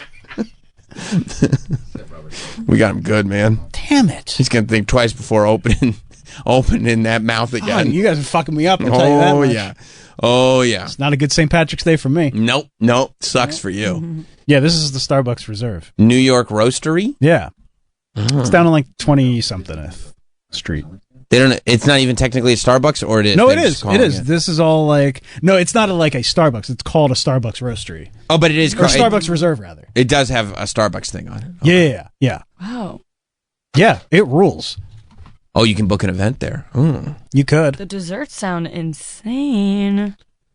Cannolis. Yeah, they got a ton of stuff there. Brownie. Wow. What? Yeah. Wow. I only get the cold brew anyway. Let's That's go to fine. They got Kevin. cold brew, but they All got, right. they got foods. So I'll come and hang. Kevin in Philly. F Dog, do you recall Hollywood Studios and Disney World, 1990s, the McDonald's French fry only stand? Yes. Remember this? Yes. Whoa. McDonald's used to be at Disney World. That's what they served. McDonald's? Yeah. Wow. Yeah, back in the day, back in like the 80s and 90s. Oh, man. Yeah. I would love to bring that back. Yeah. If Disney did that where you could get all the other foods Thank you, Kevin. from around other McDonald's, Oh and my they had God. it at Disney's, I mean, that'd be the ultimate. Can you imagine an Epcot where every single country in Epcot also had a little McDonald's? Oh my God, that's and incredible. what a promotional tie-in that is. That's the type of pop culture crossover that I can get behind. Yeah, look. Oh my Wow. Just French fry cart. Oh my God. Yeah. Like because sometimes you get on these rides early in the morning on an empty stomach. You kind of mistime things. You get a little nauseous. You know what I mean? That ever happen? Yeah. Oh, especially when they had that. You know what? It killed me when it was at maybe it was Animal Kingdom or something. I think they've torn it down, but they used to have this location that was like a carnival. It was like a dinosaur carnival inside Animal Kingdom. I remember sure. that. You know what I'm talking about? Yeah. And they had that roller They're coaster. knocking that shit down. Good. Because they had this very small roller coaster that would spin as you go around the coaster. Tricera whirl or something. Yeah. Something like that, maybe. And I totally misjudged it. It was the morning. Oh no. There was no lines anywhere. I That's was for like, kids, bro. That's what I was figuring. I was like, this would be a silly thing to do. I thought it was a silly thing. I was like, maybe we ride it 2-3 times because there's no kids here yet. They're all riding the big rides. And I jump on that thing. Oh, the spinning got me something fierce. I had to sit down. The spinning got me. The only thing that brought me back to life was like finding some soda, finding some greasy food to kind of sink into your stomach. Now imagine. That's all I'm thinking about is the idea of like knowing that there was some fries and a McDonald's Coke waiting for me somewhere, because they do it McDonald's Coke, which means it's in the steel containers. Extra syrup. I mean, they do it right. Yeah, they do it right. That would have been the cure for what ailed me. That's for sure. Man. Wow. Restaurantosaurus. Wow. I ate meat back then, guys. I had corn. What are those called? The little corn fritters? No, corn dogs, but the little ones. Pigs in a blanket. I guess, sure, yeah. Yeah. They're probably called like Dino Nugs. Yeah, it was something cute, Yeah. Dino Turds. Dino Turds. Yeah. There's a McDonald's global restaurant in Chicago where you can get stuff from all around the world. Chicago's the best. I mean, Chicago. Come on, man. Well, I mean, what's wrong with Chicago's well, great. it should be New York or L.A. It should be New Disney. York, yeah, or Disney. I mean, put it in Disney Springs, so I don't have to pay to go in the park. Okay. I love that he said Disney because the clear next thing was or Chicago. It should be New York, L.A. or Chicago. It's Chicago. You can get onion rings there? I mean, I don't know if that's the first thing I'm asking about, but yeah. How do they know nobody's spitting on them? They don't. Oof. No. Check the parking lot. Global menu restaurant is slightly bigger than most McDonald's stores. Blah blah blah. It's one of the most updated McDonald's locations. Free, blah blah blah. Let's watch. Let's watch this reel about it's it. It's on Instagram. Instagram reel. Yeah. Let's see what it does. Let's watch the Instagram. This just goes to McDonald's Corp. Okay, forget it then. I don't want to do it. Okay, there you go. You get a little sound? No, it's on. It's on Instagram. Yeah. Yeah, one of the coolest McDonald's in the world. Okay, they got the iPads to order from. That's great. Okay, global favorites. There it is. They got the desserts. Yeah. They got the breakfast roll from the UK. That. Hazelnut McPops from Spain. They cook their eggs the same way. What? The egg looks the same. So I'm just saying they crack the egg and cook it the same way over there. That's true, yeah. Yeah. Cinnamon cream mini donut from Canada. These Canadians, what are we competing with? Timmy's and bringing out the best? I guess so. Wow. What they got waffle fries? Are those waffle fries that I see?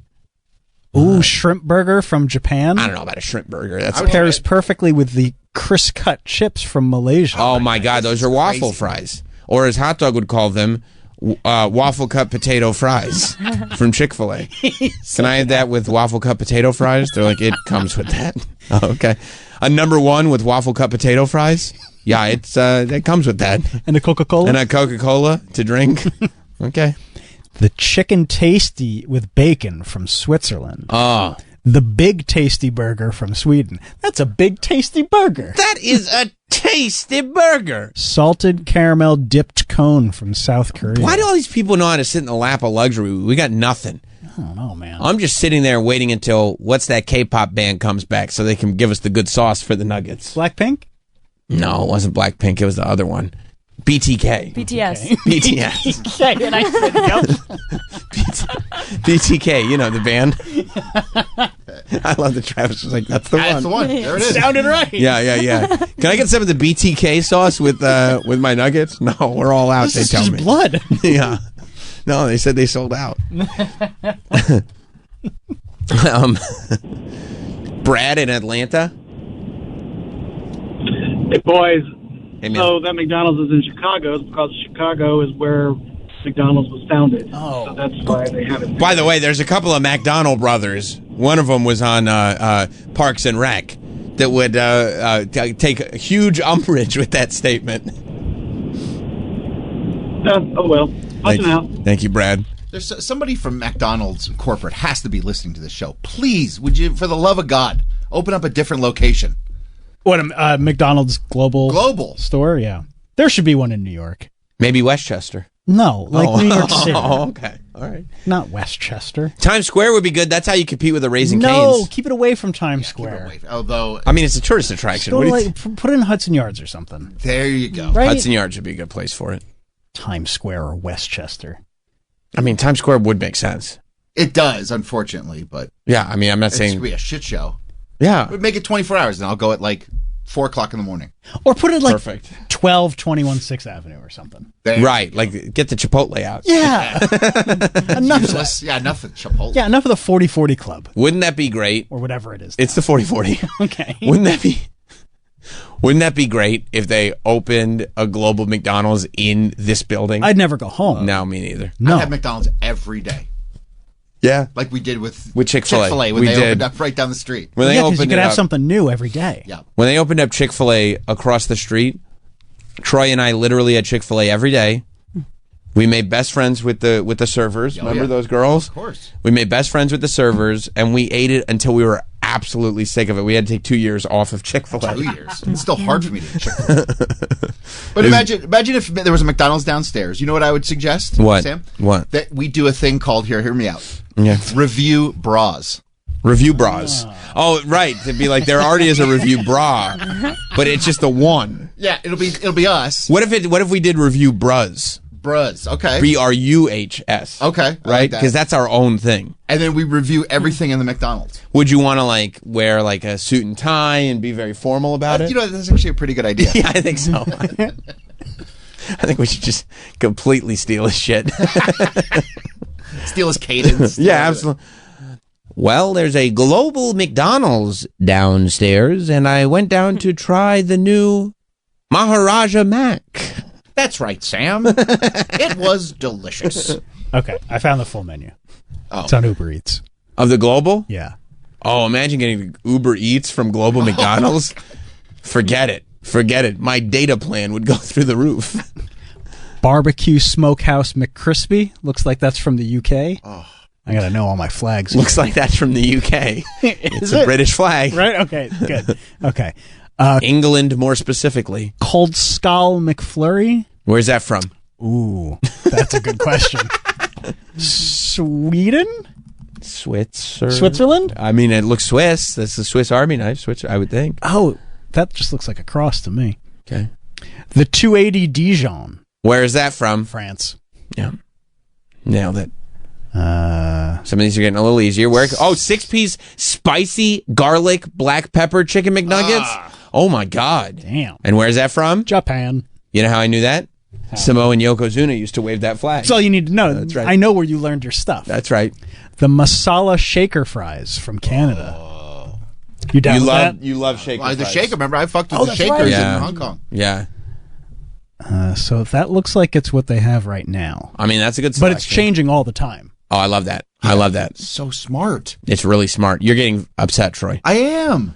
Why there? I love that you think that there has to be the person who makes the decisions on where to open Global McDonald's absolutely has to be listening to the show. Or there has to be a friend of that person. Yeah, maybe there's a friend of a friend. You know how many connections have happened through this show? Yes. The point is get the message to him. And if you are a friend, you'll probably get that message to him and he'll go, New York. I never thought of that. Manhattan? Oh, let me look up this Manhattan. Wow. Look at the population. Or Orlando. Wow. Orlando's a great location. Orlando's, you put anything there. Isn't the world's largest, Plus, you wouldn't have to build a new one. You should throw the global menu items at the world's largest McDonald's. That's right, yeah, just refurb it. Yeah, right across the street from Hulk Hogan's shop. That's where it is? Yeah. Hulk Hogan's Beach Shop. Hulk Hogan took a 7-Eleven and turned it into his store. Keep the Slurpee machine, brother. Red and yellow Slurpees. Wow.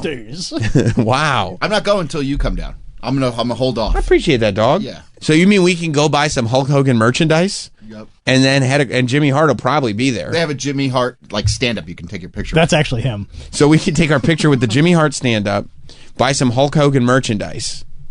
And then go across the street and get some McDonald's? I have a pizza at McDonald's. Wow. Now in Florida, is Hulk Hogan merchandise cool? Fuck yeah. Okay, all right. Because there are some locales where it's like, he's running shit down there. The other 49 states? Yeah, all the other 49. I think it's political, brother. I don't think political is the word. I don't know about that. He's still the man down there. Is he? Yep. Okay. I'll take your word for it. I'm not down there. You are. I am. Troy, do you find it interesting that they list the 40-piece nuggets under shareables? I mean, 40-piece, I could smash that. No sweat. That's what I'm saying. Why is it shareables? Share with who? Share with who? What does this mean? We're supposed to order 2 40 pieces? Yeah. All right. Well, hopefully someone from McDonald's Corp is listening to the show. Yeah. And they definitely are. Takes our advice to open up a global McDonald's in New York City. Yeah. And then can we say this now? If that happens, can we do a broadcast from there? Yeah, we can do all our broadcasts from there. Just build a studio in there and we'll stay. Like, Sirius has that studio in Las Vegas. Or like Graceland, it's like right there. Oh, yeah, exactly. Or like there used to be a studio in the NHL store. Right, exactly. Right. Exactly. Just build, like, it's not, I mean, I put one in my basement. Like, it's not that tough. Yeah. Just build a studio in the McDonald's, and we get McDonald's breakfast every single day. We'll do all the plugola you want. Whatever you want. Yeah. Live from the McDonald's studio. Yeah. Come see us. Oh, these McDonald's fries are so delicious. Yeah. I'll go to WWE. I think Raw Recap, we need to do it from the McDonald's studio going forward. I got an idea. Yeah. Oh. All right, let's listen. Too much going on today, okay? We're getting to the bottom of a lot. We're going to keep getting to the bottom of stuff. Brendan Sagalow will be here later. It's going to be a very, very exciting Monday. Stay right there. We'll be back. We'll be right back. The Sam Roberts Show.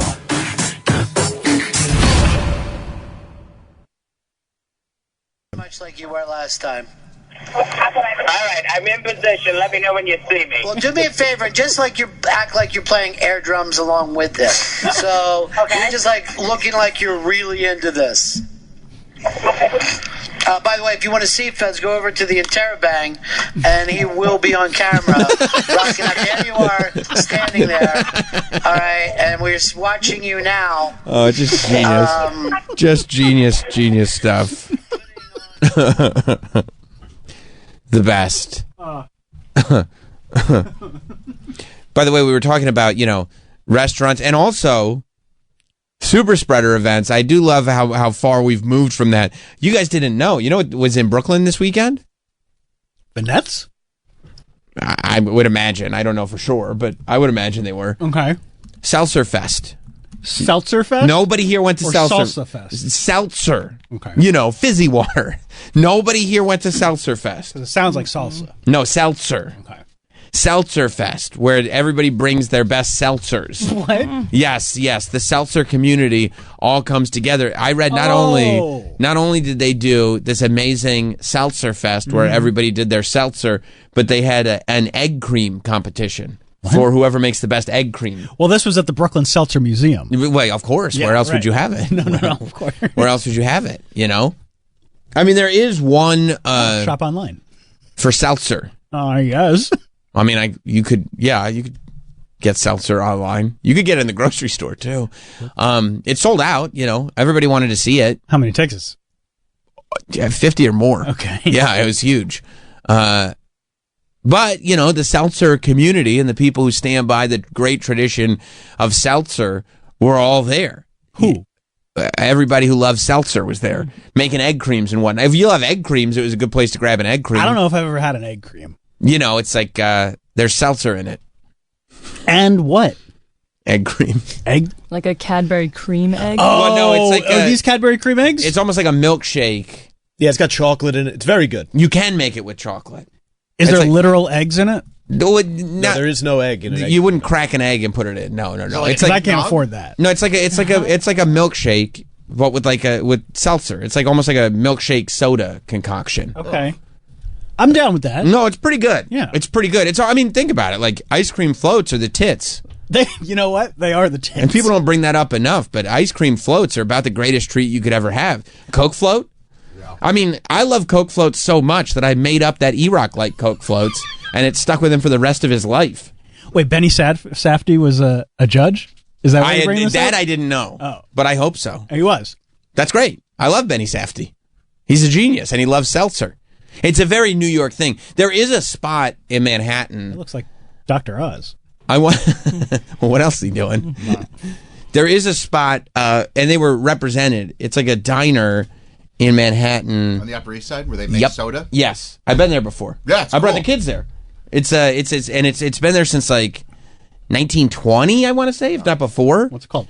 Do you remember what it's called? It's in the 70s on the Upper East Side. Upper East Side. Upper East Side original soda. If you look up Upper East Side Soda Diner, it'll come right up, I'm sure. I just Googled diner that makes soda. Lexington Candy Shop, yeah. Lexington Candy Shop is, it's amazing because they make soda there the old school way, where they have with syrups. Actual cocaine? Yeah. And it's like, and they sell it as medicine. Oh, yeah, sure. I've seen this place. Yeah. Yeah, we took the kids there. You get your breakfast, you get your food, you get whatever. You take a little toot of Coke. Oh, you do a little toot of Coke? Yeah, they give you a little ping. It's on the side. No, but they make it like, in like the sure this 1950s. They have like they have syrup. Like, in the smaller bottles, and then they have just the seltzer. I want to go here. And they mix it there in the store by glass.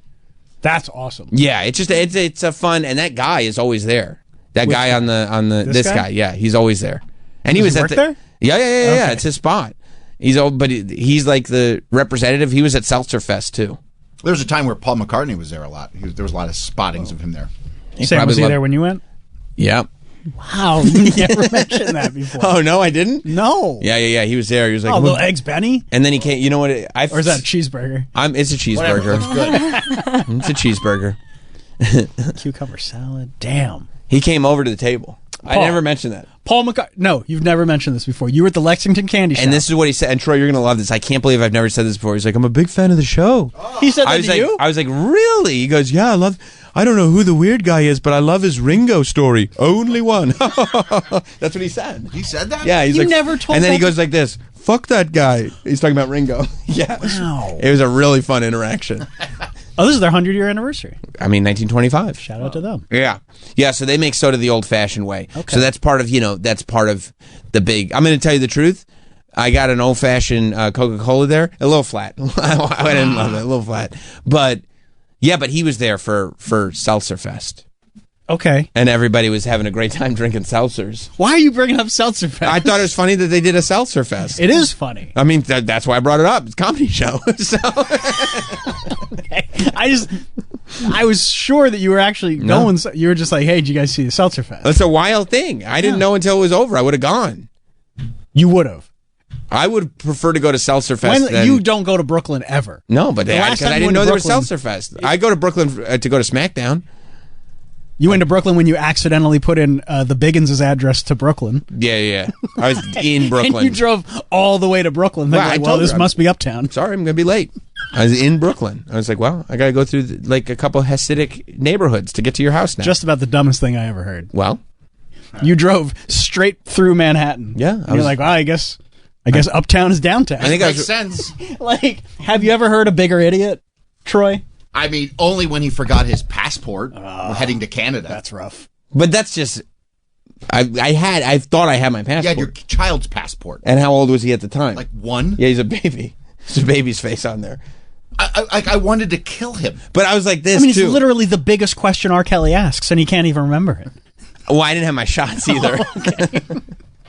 And then he had to America. And then he had to have this nonchalant attitude, like that's how he always is. We have to turn around 3 hours and go back to get my passport because I fucked up. Like, okay, like that's what, like it's just like that's why he gets to the airport 10 minutes early. You should be at least a little sorry for what you did. No, he's not. He's never sorry. No, he's proud of it. Yeah. I'm not even proud. I'm indifferent. Look what I did. I'm indifferent. Now you all have to sit in it. You have to suffer because of my idiocy. I didn't care. You had just taken an edible. Hot dog was already 3 sheets to the wind. That's a good point. Yeah, hot dog wasn't going anywhere. So, yeah, well, I mean, what do I care? It happens. These things happen. Well, that's the problem. You don't care. I do not. You don't care about other people. You don't. No. I mean, what's to care about? What are we going to do? Sit here Troy and was trying to get to Montreal. We were like 6 hours late to Montreal because you forgot your correct passport. I think we were 3 hours late, but that's... No. Were you past Albany? No, we were in Albany. Oh, that's just as bad. It was painful. And he's just like, okay, this is what we're doing. Albany is such a marker on the way to Montreal that it's like, okay, we hit Albany. The journey has now... Now we have to turn around no, I'm do like, it again. We got to go back. But we're not doing anything anyway, so relax. That's what I told him. I mean, I think you still got there before Rob and I did. That's what I'm saying. So it's like, what do we... Rob and I were at that airport for 8 hours. It was the worst. We didn't get frustrated, as a matter of fact, because I refused to get frustrated. We didn't even get... We were like goofing around about it. We didn't get really cranky with each other until we got to Montreal, and they sent us back and forth to the 2 hotels 3 times. I remember that. Then neither one of us wanted anything. We went into the hotel and we're like, okay, it's under Robert's, okay, it's under my name or whatever. Like, no, it's not here. And of course it was under Jim McClure. Right. But then we went to, they were like, it's probably the other one. So, and then the other one's 20 minutes out of the way. All right, well, they probably put us at this stupid idiot hotel, and we go into, no, we're not at this hotel, you're at the other one. We got to go back. Now, that was when it got like... It's like yeah, enough is enough. That sounds like bad managing. Maybe. I mean, why wouldn't you just tell us it's under your name? Yeah, no, we were dissatisfied. That was a power move. Yeah. I'm going to make them work for it. These jerk-offs go back and forth. Hot Dog agrees. He just texted. What'd he say? Sam wasn't apologetic or anything because of that dumb passport. Well, I don't even know how he remembers anything, though. I mean, exactly. He was sitting there with his Mr. Ed's drying out because his lips were open. He doesn't remember a goddamn thing. You know? Those chompers were on full display. Exactly. Like, hey, guys, sorry. I probably said, sorry, guys, this is what we're doing. This is the way it goes. I have some sympathy for the people that you're driving. He had no sympathy. It was kind of like, look, whatever. This is what's happening. I need you guys to get comfortable with the reality. Not that even we're like in right I'm now. really sorry, guys. I'm so sorry. This is the reality we're in. It's time to move forward. If he would have been like, dude, guys, I am so fucking sorry. This sucks. I'm an idiot. I apologize. I'll buy you guys lunch on the way there. It'd be like, okay. Did he get you lunch? No. No, remember we did go to lunch and then we thought we lost Hot Dog, but he was sitting outside staring at the sun. Was that because he was on his edible? Because he was on his edible. I was going to say he may not have even started yet. If you recall, you weren't that cranky at that point because Hot Dog was already on his edible. We already knew we were turning back, and you were actually happy because we told the lady at the Carvel that our friend was on edibles and needed ice cream, and Hot Dog was very uncomfortable. Remember we were checking under the stalls? Yeah, we thought he was in the toilet. Really? We thought he was gone. You thought, like, did it ever get to a point where it became a concern? Like, okay, he might have wandered off. We may have lost Hot Dog. We couldn't find him. We're like, where did he go? But we're on like a truck stop, like restaurant. Like, where are you going to go? Are you on walking down the highway? We were worried he just walked. Because he was on a marijuana edible. And it was way more than he could handle, which I accidentally gave him the wrong dose. No, because that's fine. He said that he said he said I do edibles. Right. And then you gave it to him and then you said to him, I didn't know you do edibles. And he said, well, I've done edibles. And we both went, oh no. So you gave it to him thinking like, oh, he does edibles. But but there's a difference between he does and has done. Yeah. And meanwhile, I had a 10 milligram edible. I gave him half, so it was only 5 milligrams. But it was a lot. But it was way more than he could handle. You guys would have left and continued on, right? Oh, at some point we have professional responsibilities. Right. We would have to. Would you laugh if you had seen him walking down the highway? Yeah, I'd be like, this is definitely going to be an Unsolved Mysteries episode. We have somewhere to be. Yeah, we got to go, and we're already running behind as it is because the passport thing. and that's what I would say. They go, you just left Hot Dog. I go, I forgot my passport. We're already running behind as it was. Plus, he's a grown man. Right, exactly right. But then we found him. He was outside by himself at one of the outdoor tables staring at the sun. Yeah. Sunglasses on or no? No. Doesn't matter. Raw dogging it. Raw dogging. Hadn't told anybody, just hanging. And then we get to the Canadian border. Right. And he's so zapped and he's so passed out with his mouth open. Wow. And we're like, Hot Dog, bro, you got to pull it together. Like, we are going through... border. We're going right through the border. Like, you got to look like you have it together. He's like, okay. Because he thinks he's cute sometimes. Like, the time before that, we were going through the border, and like as we were leaving, we got past it. He just goes, gracias. And we were like, what the fuck are you doing? Why are you doing that, dude? He thinks he's so funny and cute. He's not. Either one of those things. Well, no, he still thinks he's like 20. Right.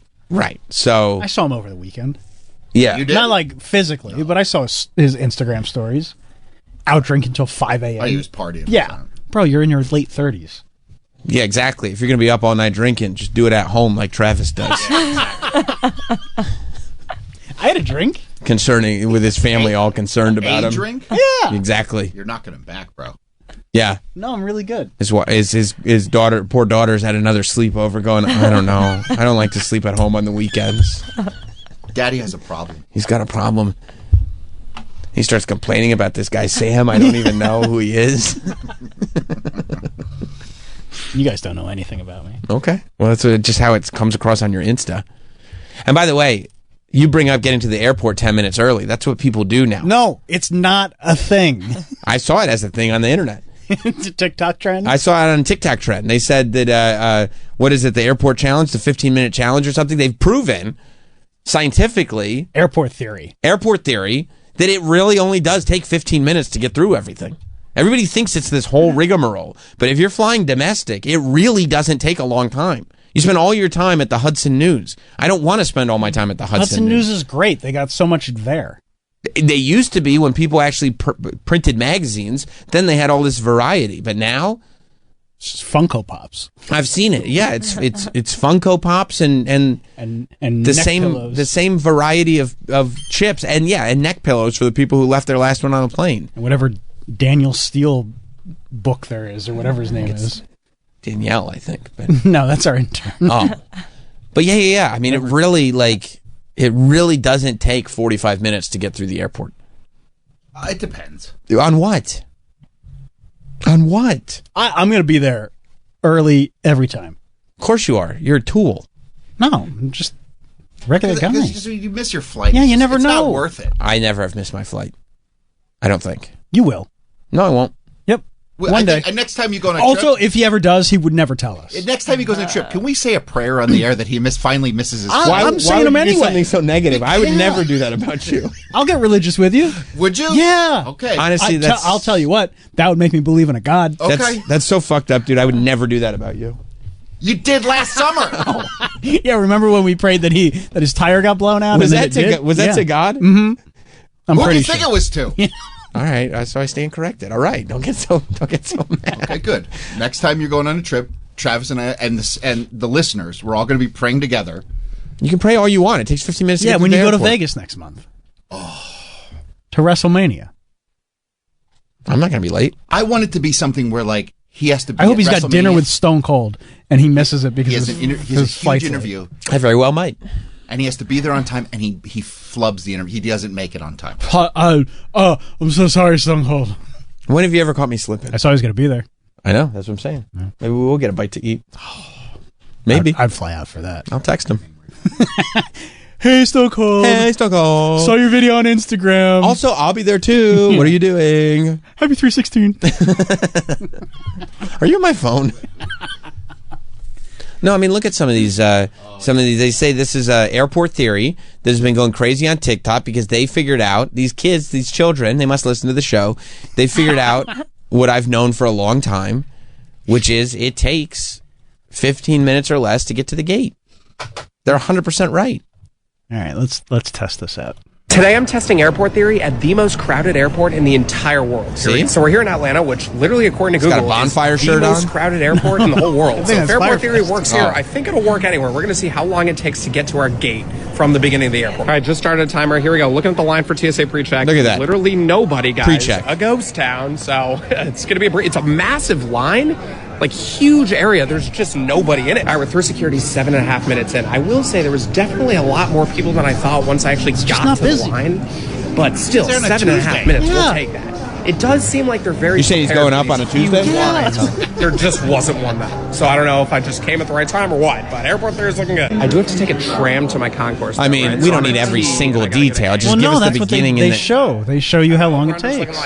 12, 13 minutes. Right? All right, we're off the tram, headed to the gate. I mean, I don't need to know about the tram. There's 10 seconds left in the video. Relax. I didn't check a bag, but there was no line to check bags. That's the other thing. I don't 0 check lines. bags. I forgot to show it. I wish I did, but there's no lines. You got to take my word for it. Here's a look at Wish foot there was traffic more. in the busiest airport in the world by foot traffic. It's not too bad. Not too shabby. It's Officially COVID. made it to the gate. Just yeah. 15 minutes. We're in the middle of a pandemic. 1457. Boom. 1457. With 2 seconds off from the Sugar Ray album. With a tram.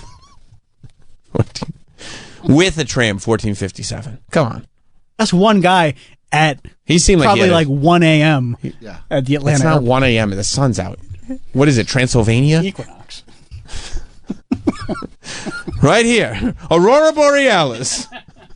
In Atlanta. At this time of the year. Located centrally in Atlanta. I would never do this. May I see it? No, you may not. Every time I've been to LaGuardia lately, the pre-check is insane. TSA pre-check, the line is at least 20 minutes long. You have some of the worst luck I've ever yeah. seen in an airport, too. You really do. Although leaving... I also wouldn't be surprised if Troy is complaining about the TSA pre-check line and every single time he gets on the regular line. Would it shock you at all if this entire time Troy's been getting on the regular line, he's showing his ticket and the people at the thing are like, why does he keep showing us his ticket? This is the regular line. I have to take off my shoes. I don't. Oh. He looked at me like, what? I thought you said I have to take off my shoes. I was like, oh my God. And now they're making you take your shoes off. Yeah, TSA pre-check. You have to take your laptop out. Terminal C in Orlando is the shit. I could do it. I could easily do it within 10, 15 minutes. I don't think I've ever been to Terminal C. Oh, you don't know what you're missing. Oh, Terminal C is a breeze. I mean, A and B. You can't see it from your hotel window, which is a shame. But yeah, you take the tram over to Terminal C. It's a breeze. The mayor talks to you on the tram? He talks to you in the walkway. Love that. Yeah, no, not the AB tram. You're thinking of the AB tram. That's all I know. Right, where the mayor reminds you, hey, hello, this is Buddy Dwyer. Right. Welcome to the city beautiful Orlando. Right. Now look. It's my favorite announcement. Term AB is more fun because you get the tram with the mayor talking and like the futuristic rings, and you get to look at the 1980s sculpture of the guy in the acrylic box sleeping at the airport, and one of the great food courts in airport history, and one of the most recognizable carpets in my memory. Yes, for sure. And it's too crowded. It does get crowded, and a beautiful Christmas tree during the holidays. Beautiful. I've seen it. You got to fly JetBlue into Orlando. I didn't know. I have flown JetBlue into Orlando. That Terminal C. They're flying into Terminal C now? Yep. It's been about 4 or 5 years. Oh, yeah. Terminal C is new. It's the new. I don't know if it's 4 or 5. It wasn't going during the pandemic. They just opened it like maybe 2 years ago. Right.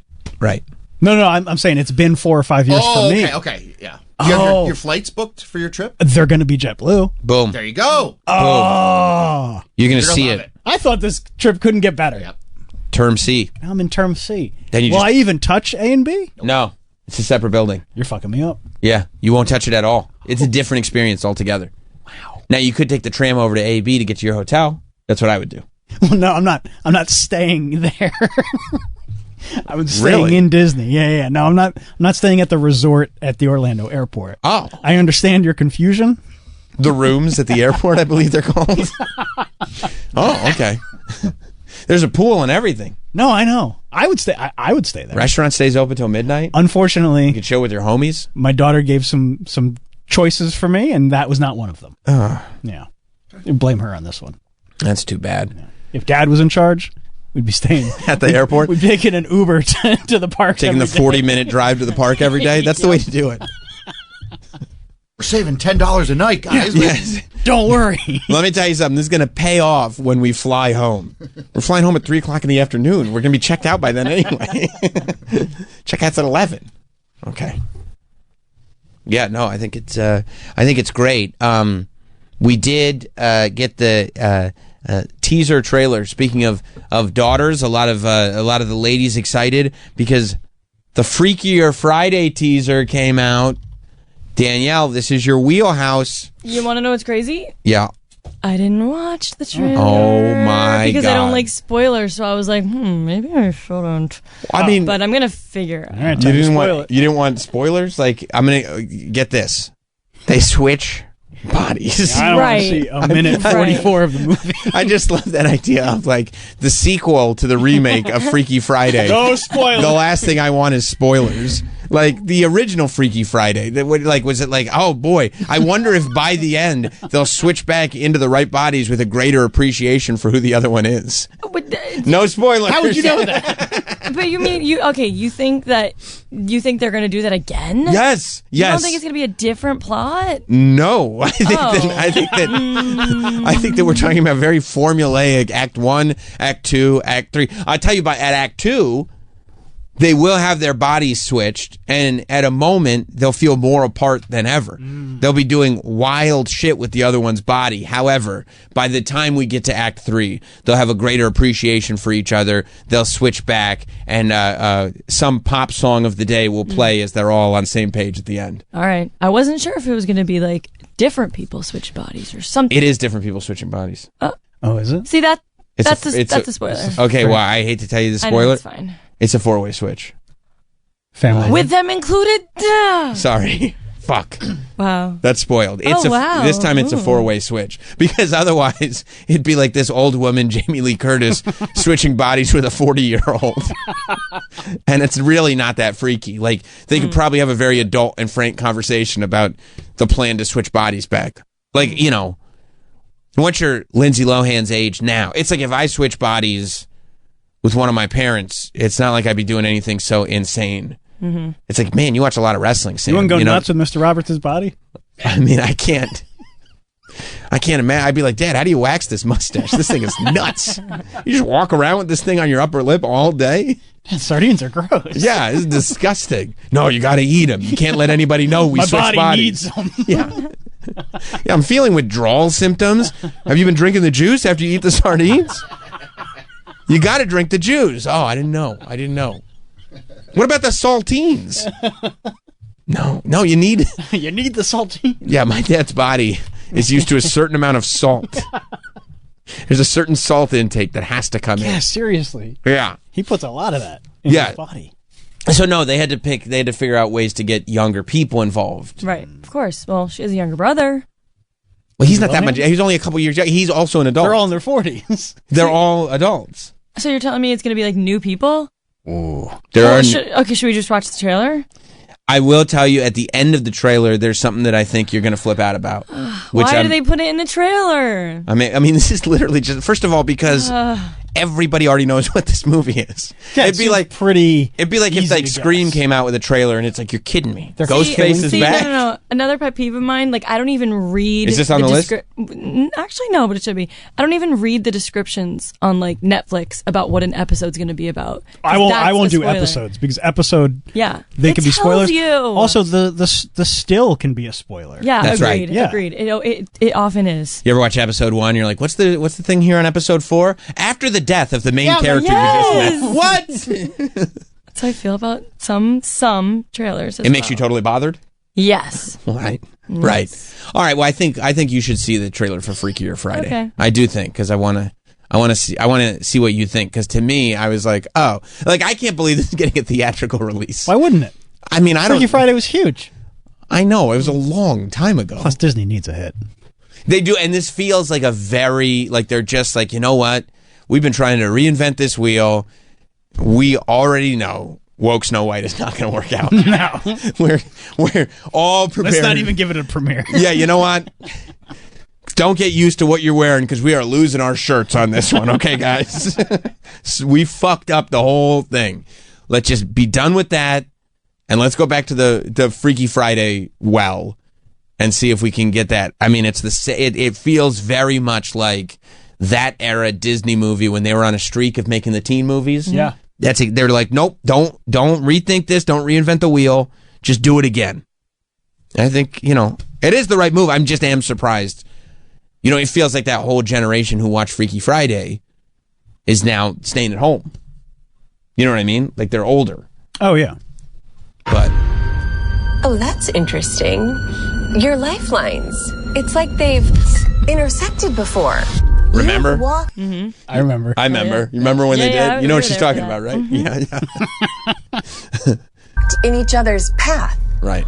Oh, strange. Really? You learned a lesson. A lesson that may serve you again. Oh. Okay, that's enough. Thank you. Let's go. Bye. Earthquake. Did you feel that? I think it's just all in our heads. You know this song? I do. 6, 5, 6, 7, 8. Oh, it happened again. Oh my God. You're gonna pause for a second. I mean, this is very. Again, this would be like if you watch the teaser for Home Alone 2, Lost in New York, and you're like, what a spoiler! I don't want any spoilers. The parents are gone? He has to fend for himself against burglars? Oh my God! What was that? Oh no, not again. What's happening? It's all right. Who's in my body? It's okay, it's me, Harp. It's Mom. Wait, what? If you're me and I'm you, then who is that? I'm Grandma, sweetheart. What? My face looks like a Birkin bag that's been left out in the sun to rot. Okay, pause for a second. See, Birkin bag. You guys talk about that, right? Sure, yeah. Let them like trying to appeal to Gen Z. So, well, you hate Gen Z. Yeah. You're a displaced millennial. Yep. But see, there's 2 young girls. And one of them's British. One of us British, like Haley Mills, the original Freaky Friday, right? That was her, right? Isn't that Haley Mills? Like original from like or was that 60s the or something? That's Parent Trap? I'm thinking that's the original Parent Trap. That's the OG Parent Trap. That's what Miss Bliss. That's who I'm thinking of. I didn't even know there was another Parent Trap. I just know the Lindsay Lohan version. That's why I got confused with you. I don't know who did it. Whatever. So that's the best one anyway. No, the old Haley Mills one's the best one. Haley Mills is that one is the tits. That is the tits. Yeah, I like that one. Because remember they do the little song and everything together. Yeah, I loved that as a kid. Yeah, me too. Dennis Quaid's in the Lindsay Lohan one. Dennis Quaid's great, but I like him better in the substance. So it's the two, teenage girls, and they have both switched. So Lindsay Lohan is in one of their bodies, and Jamie Lee Curtis is in the British one's body. Yeah, but who's the British? Because obviously the one is her daughter, Lindsay's daughter. Right. But who's the British one? Maybe her daughter's friend. You girls love your sleepovers. Oh. Of course. You're like, oh, let's sleep over. It's like, what okay. could happen? We're going to do makeup and, all kinds of stuff like that. I'll never be in a grandma's You know what I'm saying, right? Like Les Out? No, not Les Out. They're going to do each other's mate. You think that's in the Disney movie? That's not a Les Out thing. Just because you used to have sleepovers with your dude friends and you guys had masturbation competitions does not mean that the girls are, as you put it, lesing out. No, I don't think so. I think they're just, having a great time. But then they wake up and they switch. Right. Son to rot! How do we fix this? Last time, we convinced everyone that we were each other. Remember last time? I remember.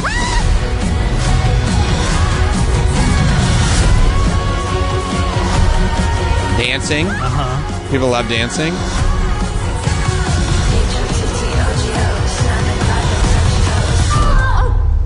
Doesn't work. Ow! I think I just peed a little. Remember the original one when they ran into each other? Of course. Okay, I'll let you know when it's time for you to make your sexy grand entrance. Sexy grand entrance? Oh my God. Like that. Told you. That's your. Remember from the first one? Oh, yeah, I do remember. That guy? That guy, yeah. Lindsay Lohan liked that guy in the first one. Yeah, so. He's I back. feel like some lessons are going to be learned by the end. Well, I just think they'll develop a greater appreciation for each other. It feels like there'll be a generational split in the beginning, but then realize maybe they're more alike than they ever thought. Right. And a 3-way generational split. That's right. 3 generations represented. And not like 3-way like that, not like the lesing out thing that you. I know you get confused again, Troy. You guys are excited for that movie? I'm losing my mind. Yeah, I'll probably pre-order tickets today. Yeah, I'll probably grab my tickets right now. Yeah, I think it's going to be one of the greats of all time. I smell Oscar buzz. Yep. Watch out, Sean Baker. Mm-hmm. Is that a Sean Baker movie? It feels like it. Feels like it. It's got that vibe. I mean, I see awards written all over it, so it has to be. Who's the writer-director on that? Let me check. Oh, it's Sean Baker. Is that A24? Yep. That's sick. That's sick that Disney and A24 are coming together. Are you excited about this, Danielle? Are we excited? Like, no. No, why not? Like, I'm going to go and it's going to be great, sure, no. But Plus I don't, times. like, the new... No, Zendaya's not in it. No, like, the new Mean Girls, like, was horrendous. I wanted to leave the theaters. Like, you can't... I have a lot of opinions about the new Mean Girls. I didn't even see it. But the idea of doing a musical and making trailers as if it's not a musical, it's a dirty, dirty thing to do. It was just so bad. It was so bad. You know the iconic scene at the end when Regina George, like, prints all the papers and they all go flying in the hallways about the burn book? Oh, yeah. There was not one paper. It was all on phones. Oh, we hate that. You know what I mean? Like, that. the whole movie was just, like, pointing out how much has changed. Get it? Because you all have phones? Who knows what paper is? Am I right, kids? Am I right, fellow kids? Yeah. Yeah, those scenes do have, like, they scream... Somebody was trying to write for kids that isn't actually one of them. Mm-hmm. You still use paper sometimes? Sometimes, yes. Okay, all right. Yeah. All right, I just want to make sure because I was working on a film myself. All right, let's take a break. Sagalo is here. We got to talk to Brendan about what's going on with him.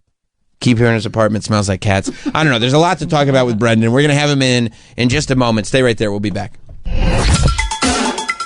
We will be right back. The Sam Roberts Show.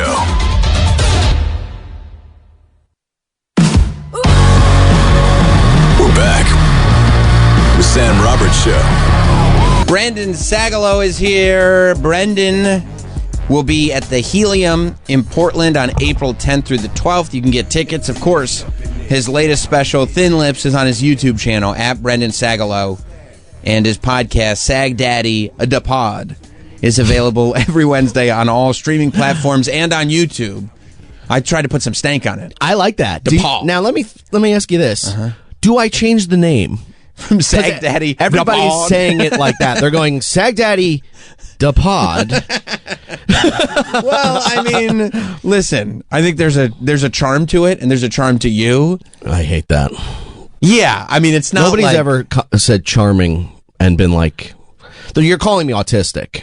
Yeah, because it's not like you go like, there's a charm to it, and that's why I have a deep, profound respect for it. Yeah, he's got a charm to him. Right. No, we love... This is what it is. No, we love Brendan. I don't think I'll do anything that deserves respect ever. Are you? I think it takes us impossible at this point. I think it's impossible at this point. Have you tried? I don't know. Okay. Is the thing. Okay. I go, everything I do, I go, I think this could have been done better. I gotcha. I also feel like a lot of times you're in this weird space between like, am I doing this ironically or for real? I'm not 100% sure. Yeah. Well, I'm dropping a little bit of that. You know, shit's changing. It is? I'm getting fatter. I'm getting balder. Cool, man. Things are going to start turning around for old Sagalow. That's great. I almost said Sagablow. I almost made fun of myself.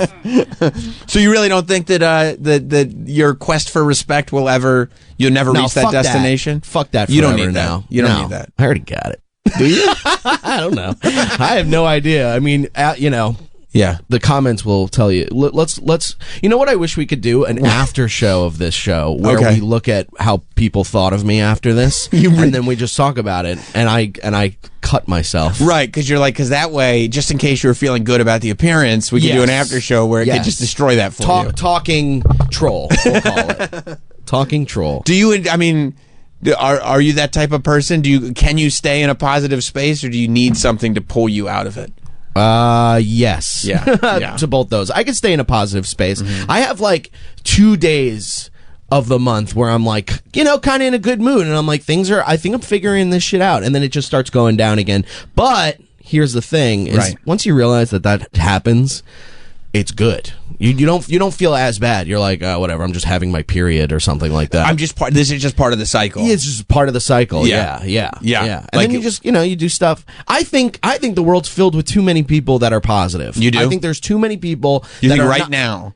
The world as we know it is just like the main problem is too many positive, like too much good energy floating around. What I mean, you're so right about that. What I mean is not positive energy. I mean just people being like, I'm the best. There's everybody trying to show their best, and if your best is this angry person about stuff and negative, that's what you're trying to show. I'm political, blah blah blah blah blah. So I think there isn't enough people that are getting online and being like, look, I'm getting fatter. I don't know what's going on. I haven't quite figured this whole thing out. I'm depressed, definitely. Clinically depressed. Yeah. And like and subscribe. Right. know? No, and I think that could be endearing, people, because I think that you're also surrounded by that, right? Because that's how performers are, and I think there are a lot of comedians that are like, no, bro, I'm crushing it right now. I'm killing it. Well, I'll tell you what. I mean, even on the walk over here with Travis, I was like, I'm not, how are you? How are you doing? Blah, blah, blah. Did I get the name wrong? Yeah. Sorry. Did Troy walk you over? That's my Troy, yeah. I mean, it's confusing. TR. I mean, but can you imagine, can you imagine looking at Travis Teft and being like, what? People might confuse me with him? That's not to make it a shitty thing. No, this is what's going on. We should be making fun of Brendan. You should be making fun of me, but I did catch it, which I think is a good thing. And you're like, hey, how dare you confuse me for that turd in the corner? No, here's what happened. Here's what happened. Have you ever seen Freakier Friday? No, I wish.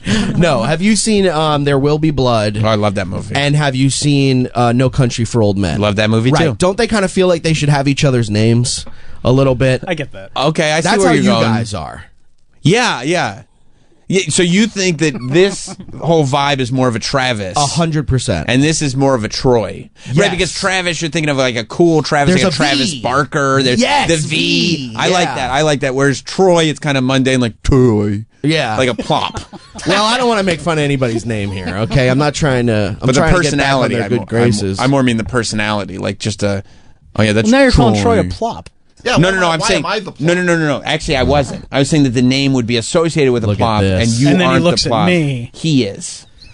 So I was actually calling him the plop because he should have. You guys said you have a plop name. And it's hard for Travis because Travis Barker is a really cool dude. So would that be hard for Travis? Troy's a pretty cool dude too. That's a cool name, but Troy is like a skinny guy. You know what I mean? And he's not. And you're a muscular guy. But what about that movie Troy? High School Musical. High School Musical as well. Disney. Anyway, well, I'm sorry that I Troy did that. Bolton. But Troy who? Zac Efron. Sorry. You know, Dylan's one who brother. can do it all. Plays basketball and performs. You talking about Kevin Von Erich? Yeah. That's how I know Zac Efron. Oh, really? Oh, wow. Yeah, so cool, Zac dude. Efron's name is Troy in High School Yeah, Musical. like that's how. So to my generation, Troy's a pretty sick name. Troy is super cool because Zac Efron's super cool. They're all cool names. He was. They're all cool names. Mm-hmm. The name that sucks out here right now is Brendan. Even what I was saying, like walk in with Troy. You know that. It's like, you like there. How are you? How are you? Good, good. But there's a part of me that wants to be like, it's all falling apart. Yeah. You go, there's too many windows around here. Yeah. No, I do. I mean, I don't, but I do. I understand Nobody where gets one that. would. Nobody gets that.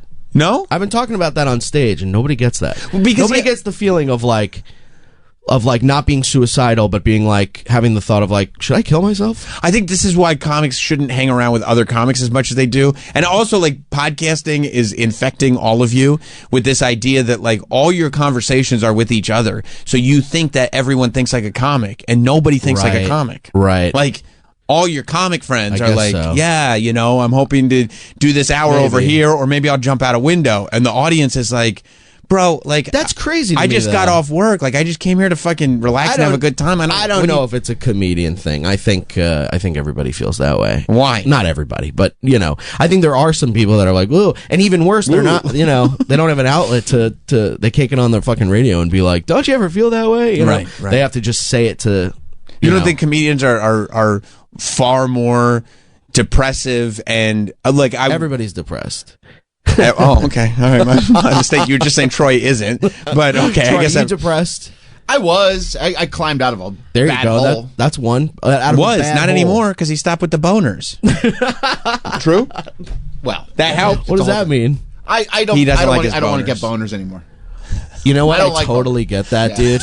I totally get that. Explain it. Every boner is a fucking problem. It is. Every boner you look at, you're like, God damn it, dude. Another one. Yeah, another one. Yeah, it you sucks. Hit me with the 4 again.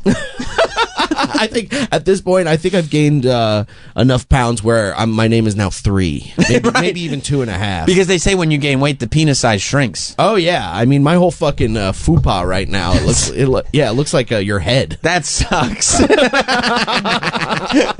Sucks for both of us, honestly. Yeah. My whole groin area looks like your face and head, dude. Just nose, pubes. What's got you gaining weight?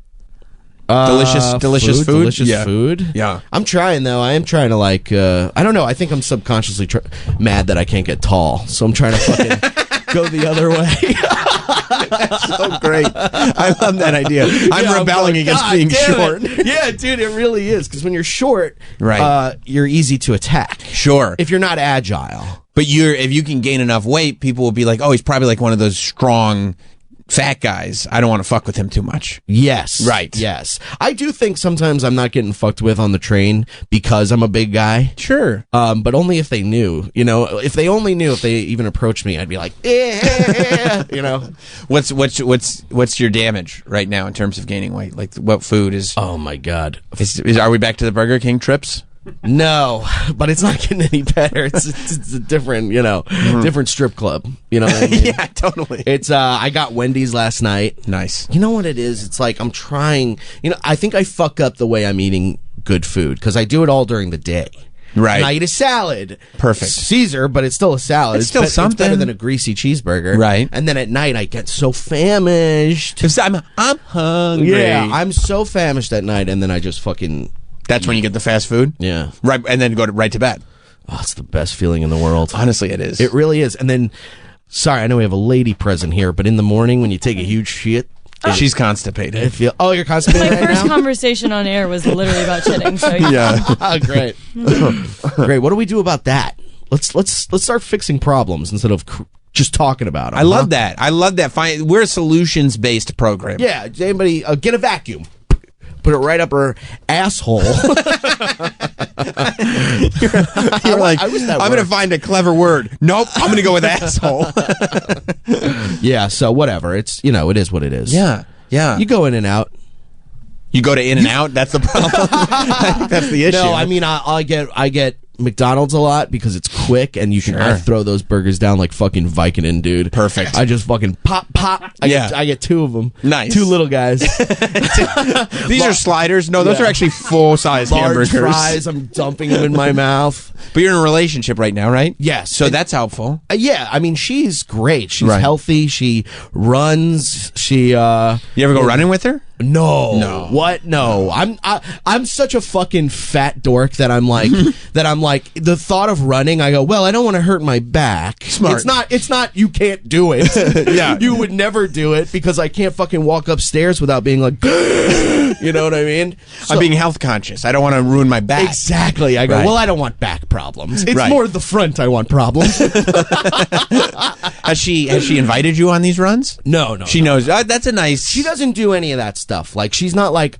She's like, I'm going to do this. If you want to join me, go for it. But she's like, no pressure. No pressure. She does know my pattern of giving up on things like that very quickly. Right. I mean, I've been trying to fast for the past couple of days, and it's going well until nighttime. Like, I have my fucking hours, which is 2 to 8, and then I start eating at 2. Right. So you just skip breakfast.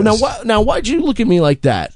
Is that wrong? No. 2 to 8 is fine, but I don't believe that you're stopping at 8. It just sounds like you're skipping I'm not breakfast. stopping at 8. I'm skipping. What time do you wake up? Like regular 11, 10:30, 11. Right, so 11, 12, 1, 2, so it's 3 hours. And then I get a coffee right in the morning, which quenches the... Right, just holds you over. Yeah, and then I just smoke a blunt, and then I'm just, like, depressed on my couch. Sure. You know what it is? What? That was more of a state, like, you know what I'm saying? So you're saying what it is. Did anybody catch that? It sounded like a question. That felt like a hard question mark at the end of that. I've been trying to change the last word of every sentence, just fucking willy-nilly, so that I feel in the moment. Yeah, no, I think I get intermittent fasting, but I mean, to just go like, I'm not going to eat for the first 3 hours that I'm awake is not intermittent fasting. What are you talking about? What exactly? What are you talking about right now? Well, what do you Are you speaking English? What's your regimen? Well, no, I mean, I don't eat well. I don't have a great diet at all. I wouldn't be one to give nutrition advice. How do you stay so slim? Well, I mean, I do work out a couple, 2 to 3 times a week. I don't, like, overdo it with the bad food. I don't sit there. I don't binge eat. Oh, yeah, I'm a You big eat binger. strange. I eat strange. She'll like take a bite of a sandwich and then let it sit for an hour. I eat very slowly. That's a good point. That helps your digestion. Fast eater. Yeah. You think so? Like without even like? I could eat a 2 cheeseburger French fry meal in like literally 30 seconds. No, I'll sit there and like. Oh yeah. I'll graze like crazy, especially at home. Like there are times where like a plate will be sitting there for like 90 minutes, and I'm like, no, I'm not done. Your kids eat quicker than you? They're rapid. They're like, I'm done. Insane. Can I be excused? I'm like, yeah. Just leave my plate. It's where it weird, is. but it's good that you do that. Well, then I won't stop. Thank you. Yeah. I don't feel like you're enjoying the food when you do that. I don't think he Gets really cold. likes food. You think he's just eating because he he's has just to eating eat? as a necessity. He's here. I you wish could ask I had him. that. You could just ask Are him. you eating as a necessity? Yeah. Sustenance. Yeah, no, I'm not one of these guys. He's not who's a like- pleasure eater. No, You're not I a like. foodie. No, I'm not a foodie at all. I pleasure drink soda though. Then what's your thing, pervert? Wrestling. Men in bikinis. No. There's Because the bikinis are cut higher than it's a a than a bikini. wrestling trunk. There's got to be a thing that you do when you feel bad that you like, you know, because I stress eat, I binge eat, I depressive eat. Sure. There's got to be something you got, dude. You got to be wary of guys that aren't fat because they're all pedophiles. By the way, you're the food only or fat kids. person here. Yeah, well, I'm surrounded by pedophiles. What is this, fucking Hollywood? No, I mean, look, I don't get into depressive ruts that last hours and days and whatever. I mean, busy for that. Yeah, I got a lot going on, bro. I got 3 kids. I got 3 jobs. You don't have time to be depressed. No, I don't. I'm like Hilarious. Jesse Ventura. I ain't got time to bleed. Okay. Yeah, that's why my depression. That's why. I mean, you're have not it, doing 'cause shit. I go. What am I doing today? But you're not. Like you're waking up at 11 o'clock in the It's a morning and fucking- smoking a blunt until 2 p.m. Like I mean, why are you saying like that's like it's sarcastic? You don't do anything. That's not my choice. That's not my choice. No? No. Okay. No, it is. But I get up and I'm immediately like, oh, I feel bad. But if of course you do. But if I'm eating at night. Sure. But if you if you woke up at 9 o'clock in the morning every morning and went to the gym, go for a walk. What do you go for Kevin a walk? Hart? What, waking up at 9 a.m. is Kevin 9 a.m. is Kevin Hart? 9 a.m. is not crazy. 9 a.m. I was thinking of what's doable.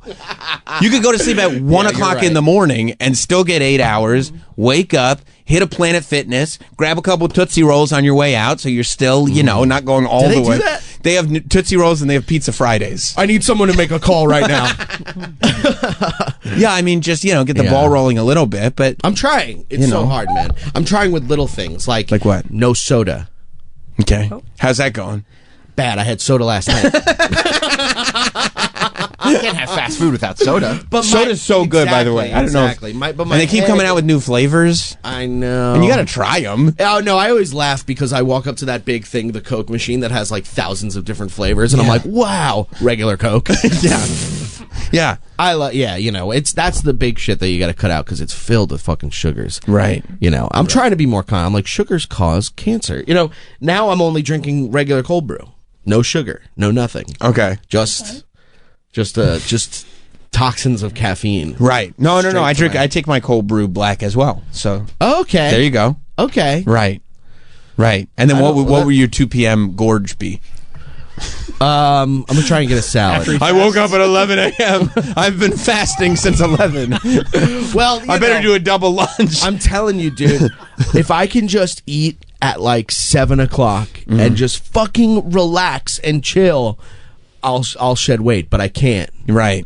Because everything fucking sucks. Right. That's the problem. Everything sucks, and you're trying to. It's not my fault. Yeah. That's the thing. It's just not my fault. It isn't. No, it isn't. It's everybody against me. You think everyone's against you? No. Do you think most of your professional shortcomings are somebody else's fault? No, they're all my fault. Yeah. Yeah, every last one of them. Okay. I don't think you believe that. Well, I'm sure there's some that are other people's faults. You know what I mean? I do know what you mean. For the most part, I think it's all on me. I mean, I try to control what I can control, not attempt to control what I can't control, and move on. I got things to do. You know what I'm saying? I know I probably sound like Kevin Hart right now. These unrealistic Any kind goals. of healthy. Anyone's like, yeah, I started going to the gym. Like, whoa, Kevin Hart. Yeah. What are you, Mark Wahlberg? Yeah, exactly. No, I have a gym membership that just is burning a hole in my fucking wallet. To which gym?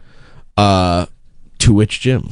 That's just to which gym do you? To which gym doth thee belong? New York Sports Club. Okay, see, that's good, and that's a good one. That's a great gym. I'm spending $50 a month just to fucking say hi to it every once in a while. But you know what? Is that one of those things where you're like, okay, if I pay for because Planet Fitness is like $10 a month, but the whole business model is for people like you who would just pay the $10 a month and never go. Yes. Right. Yes. $50 a month.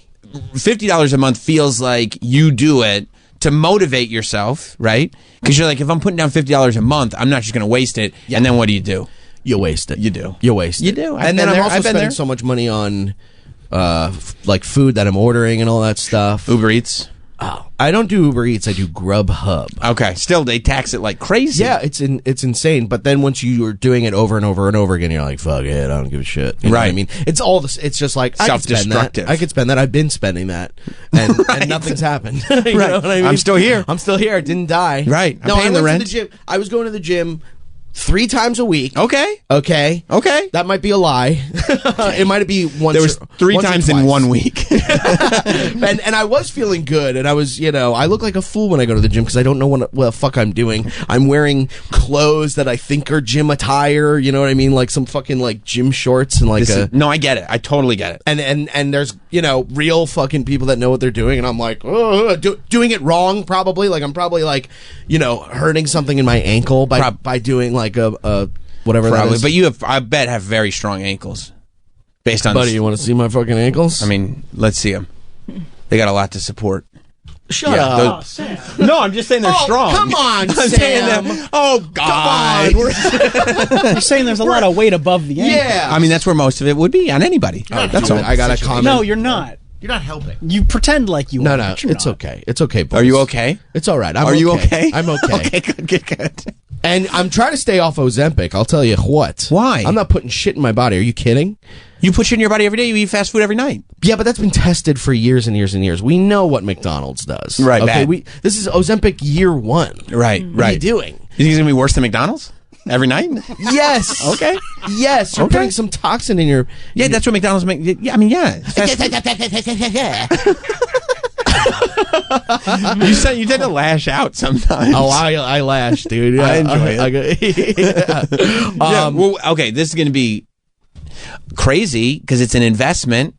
But have you considered? This is what I did. Okay. I decided to make a heavy duty investment and get a personal trainer at a gym because I knew I'd be in the same scenario as you. Where it's like I would feel like I feel stupid doing this. Yes. I don't know what I'm doing. I'm at this point in my life, like to show up as a rookie looks ridiculous. But if you get the personal trainer, they can just tell you, this is when you show up. Yes. Just do this. Well, I'll tell you what. Okay. I went to the gym. I was going to the gym. I was doing badly, whatever. And some young man approached me. Nice. A nice looking Afro-American gentleman. Nice. And he said, "What's up, boss?" And I went, "What's up, man?" And he goes, "Do you have a personal trainer? Would you like to practice one?" You know how they do that? They fucking walk around the goddamn gym. Yeah. Soliciting? You don't like that? I'm gonna wear a shirt. Yeah, no soliciting. No solicitors. Let me be weird. Okay, let me figure this out. Let me not get anything done on my own. Yes, exactly. Right. Well, it is wrong to feel that way for sure. Okay. And I know that. But I haven't gone to the gym since. Well, if I'm to be approached, I'm just going to give you $50. Yeah, it made me feel weird. I'm now paying to not have to talk to that guy. But weren't you just complaining that you're probably doing everything wrong? Yes. Because your ankles? Yes. Well, I'll tell you what. Things are starting to change for old saggy balls. I was just going to ask about that. Things are starting to change for old saggy balls. That's the new name of the podcast, I was right? watching The Simpsons. Saggy Balls with Brendan? Saggy Balls, the God, or whatever. Yeah. And, yeah, I was watching The Simpsons, and Homer. It was when he was really fat, and I'm like that weight now. When he was gaining the weight to go on disability. Yes, he's wearing. Oh, so you're saying I'm not like 900 pounds. No, he was like 2. Ooh, 6. What was he was wearing? Yeah. What was Homer's moo weight? Well, it was like 260, 270. Yeah, it was like 265. I almost want to say because he was gaining. 265 is my goal. 315. 315. Yeah. Because he would be considered disabled if he weighed 300 pounds. How close? Oh, hey, that's right. And he was trying to get to 300 pounds, and then he took his belly off the towel rack and went, ooh. He had done extra. So I am 275. Okay. It's bad. Mainly muscle. It's all brain. Yeah, sure. It's all brain. Yeah. So I'm starting to go, maybe that's a good idea. Well, why don't you go find that gentleman? Go find that gentleman and see, if he would be your personal trainer. Maybe he got away. Yeah, that's right, because if there's one thing that the gym will never have, it's personal trainers for hire. Well, I kept signing up for classes and just not showing up. Smart. So I don't know if they'll be mad at me. Yeah, they're probably mad at you while they're collecting your $50 a month for nothing. I know. Again, by the way, you're in charge. You're the one paying to go there. Yeah, you would be in charge of it. You can sign up for every class and not show up. I go, hey, things are going to start changing around Yeah, here. that's right. In case you didn't know, I'm the boss. Make that machine make Frosties. Yeah. Can you put some sugar in that protein shake? I'm bringing my own ice cream next time. In that corner, I want a recording studio. I'm in charge. Yeah. I think, and what gets you out of the house, and this is what you would do. This is how you kill two birds with one stone. You make a pledge to yourself. Do you make pledges to yourself? I don't even know what that is. It's like the Pledge of Allegiance. Like of allegiance. Right. How you pledge your allegiance, but you pledge to yourself. I don't make pledges to myself because I don't. I'm a bad businessman. I don't trust myself as a businessman. Okay. Right.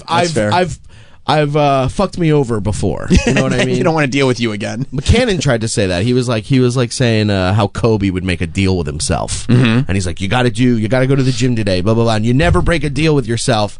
And I was like, if you're allowed to break any deal with somebody, it's yourself. Right, you lie to yourself constantly. Yeah. I'm always like, yeah, you'll do it, right?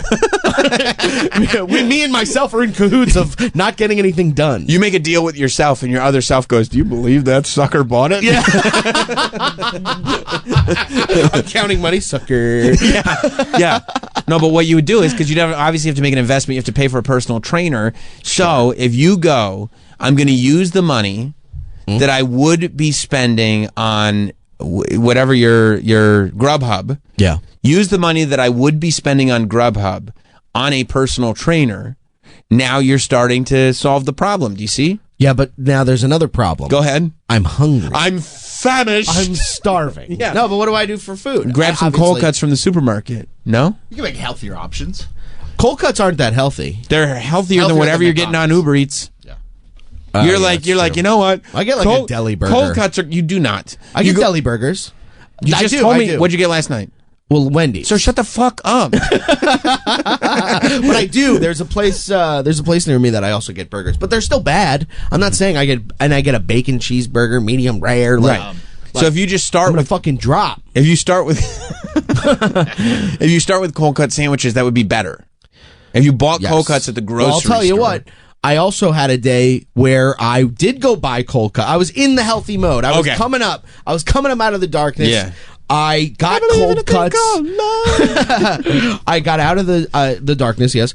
I got cold cuts. Nice. I got good chips.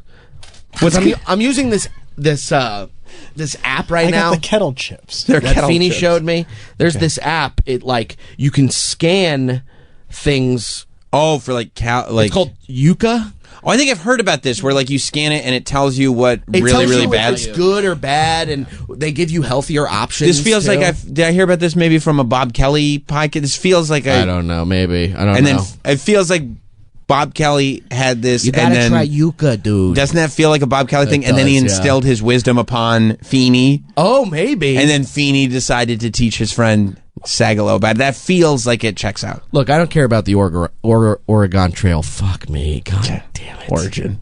God damn it. That's why I tried to caulk the wagon. Words. Yeah.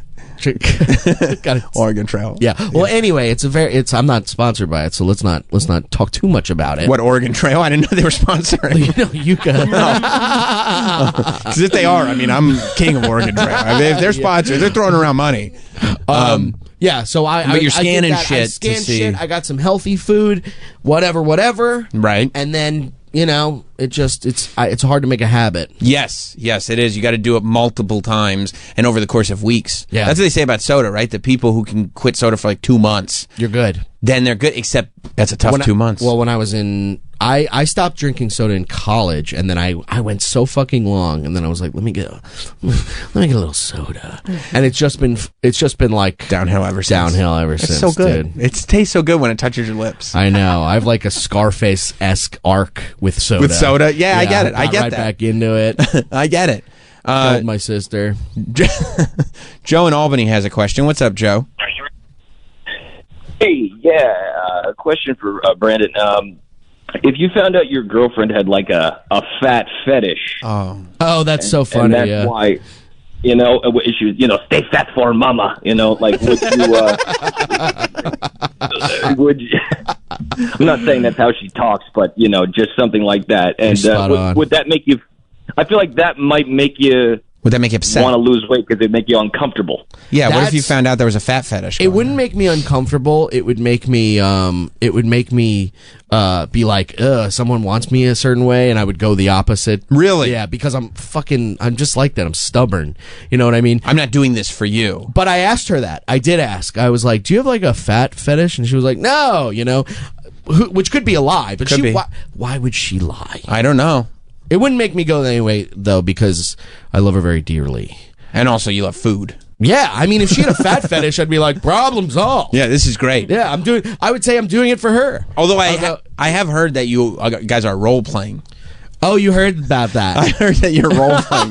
This is just what I heard. I don't know if it's true. She tries. Yeah, she tries. Right. We did that. We did it once. It's funny too. I don't know how personal I'll get with it, but we had started as a joke. We're just kidding. Yeah, just kind of like an ironic, like blah blah blah, and she would call me Gronk, and that's the name of a famous football player. I know. She didn't know that. I go, Gronk. She didn't know that. She didn't know that. He's super famous. I know. She didn't know that. It feels like the name she made up. Yeah, she was totally thinking about Gronk. She's not thinking about. Maybe, but I told nobody her. comes up with that name.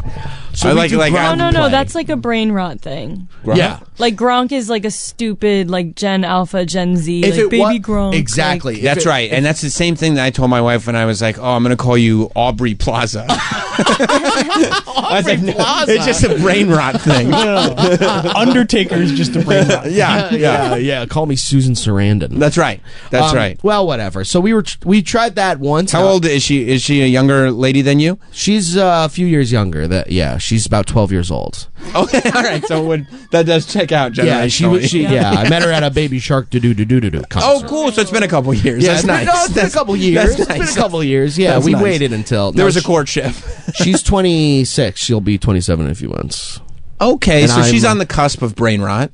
Yeah, On the cusp. Yeah, she has her whole own generation of things and stuff. Like, Right. I mean, it really is like, I mean, it's hack at this point, but like, I'll be like, do you know like the Goofy movie? And she'll be like, what? You ask her about the Goofy movie? I love the Goofy movie. I mean, I guess. Are you yucking me? No, because I heard with the role play you did like step siblings. We did do that. Yes. Yes. Was that when you were like, I didn't know how personal we were gonna? Oh, I was going to come to that. Well, she calls me her stepbrother Gronk. Oh, what? Wouldn't it be great if you found out she's got family in New England? Honestly, I shouldn't even be talking about this anymore. Go ahead. Just for the sake of her and her family. Yeah. Okay, we don't need to bring that shit up. Go ahead. And not like there's any stigma about it. No, there's obviously. no shame. I mean, there was a kind of a thing where I was kind of into it, but I Right. have a sister. It's that kind of stuff is hard because it's like I don't want to picture my real sister. But that one night, though, You did. no. Oh. I mean, sorry. who knows what happened? But, Right. But it was actually not too bad, and I like woke up. I have trouble with that. I'm not gonna, you know what I mean? I'm not gonna role play. That's hard. Especially when you're that deep into it, like situationally. Yeah, and But but do you have to pretend like, oh, don't tell Dad? I just, yes, that's exactly what it is. It's Yeah. hey, Dad's coming. Dad's not home. Blah, blah, blah. And we laugh, and then she's kissing me, and then I'm like, are we doing this? Like, are we actually doing that? Because I don't want to do that. And also, you got to worry that like, is my improv even good enough to like if And it's not. if I can't come up with a line, And like it's not. It's not. You see how hard I'm doing on the radio and podcasts. How hard you're doing? How hard I am. You said how You hard. see I'm how hard doing. I am. Yeah, how hard I'm doing. How hard it is for me to be doing. Yeah. How hard I'm doing. I mean, anybody can see how hard I'm doing. Huh? Sentences are difficult. They are. Yeah. They are, especially when there's pressure. You think there's pressure? You feel pressure? All the time. Is it because of the step sibling stuff? No, it's because of my fucking stomach over here. Okay. No, it's that, but there is like a she'll start doing that and laughing, and I'm like, and I kind of play the Gronk role, which is this kind of, I would say, lack of a better word, like idiot kind of caveman, sure, guy, right? And I'll be like, me hungry for pussy. That's cool. That's cool. That probably gets her all lathered up. I really am terrible at improving during it, especially because then you're also like, even if you get a good one, like you're looking at her for a reaction, and it takes her right out. Like improving as sexy is not. I don't like that because again, like as a comedian, you come from a world where like you improv for laughs. Yeah.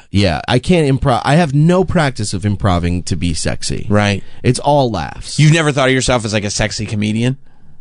Well, of course I've thought of myself as a sexy comedian. I don't know if that's the truth, but yeah, I mean, no, I've never, I'm not even, when I get girls, what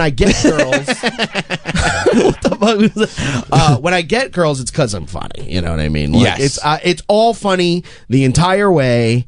I'm holding in the depression. Right. Do you actively do that when you're like, no, I think this is going well. Like, let me just stay upbeat and fun. No, I think it's out of my life when it's like a new thing. The endorphins kick in. Yeah, I mean, there is that. But also, it's still there. Like when I'm with her, I'm like, oh, I feel good. Like this feels great. But then when I'm alone, it's like dark. So at what point in the relationship will you tell somebody, hey, just so you know, this is around the corner? It's not happening right now. All the time I tell her. You tell her. Well, I've started saying, I'm like, I really do think I get like a period. I think like towards a certain point of the month, what we were talking about before. Right. That just happens. The cycle begins. It begins. Naturally. It begins. And, right. And just knowing that, I just can give her a little heads up. Hey, I'm starting to spot. That's good. I'm spotting. That's good. Yeah. Yeah. Is she a comedian? Yeah, she's a comic. Okay. Yeah. You love dating comics. I really do. It's one of your favorite things to do. I really do. I mean, it's just it's the same reason I go to Alan, the comic therapist. They just get it. Yeah. You know what I mean? Yeah. Plus, that way you can keep everything within the comedian community. Yeah, and that's healthy. Yeah, I keep all my diseases. Killing the people it should be killing. It just all cycles around. Yeah, no, I mean, I don't know where to meet other people, and also that's true. There's I just don't know where to meet them, and there's a familiarity of like you know, like nobody's going like, oh, I don't understand this, and you're like, I don't want to.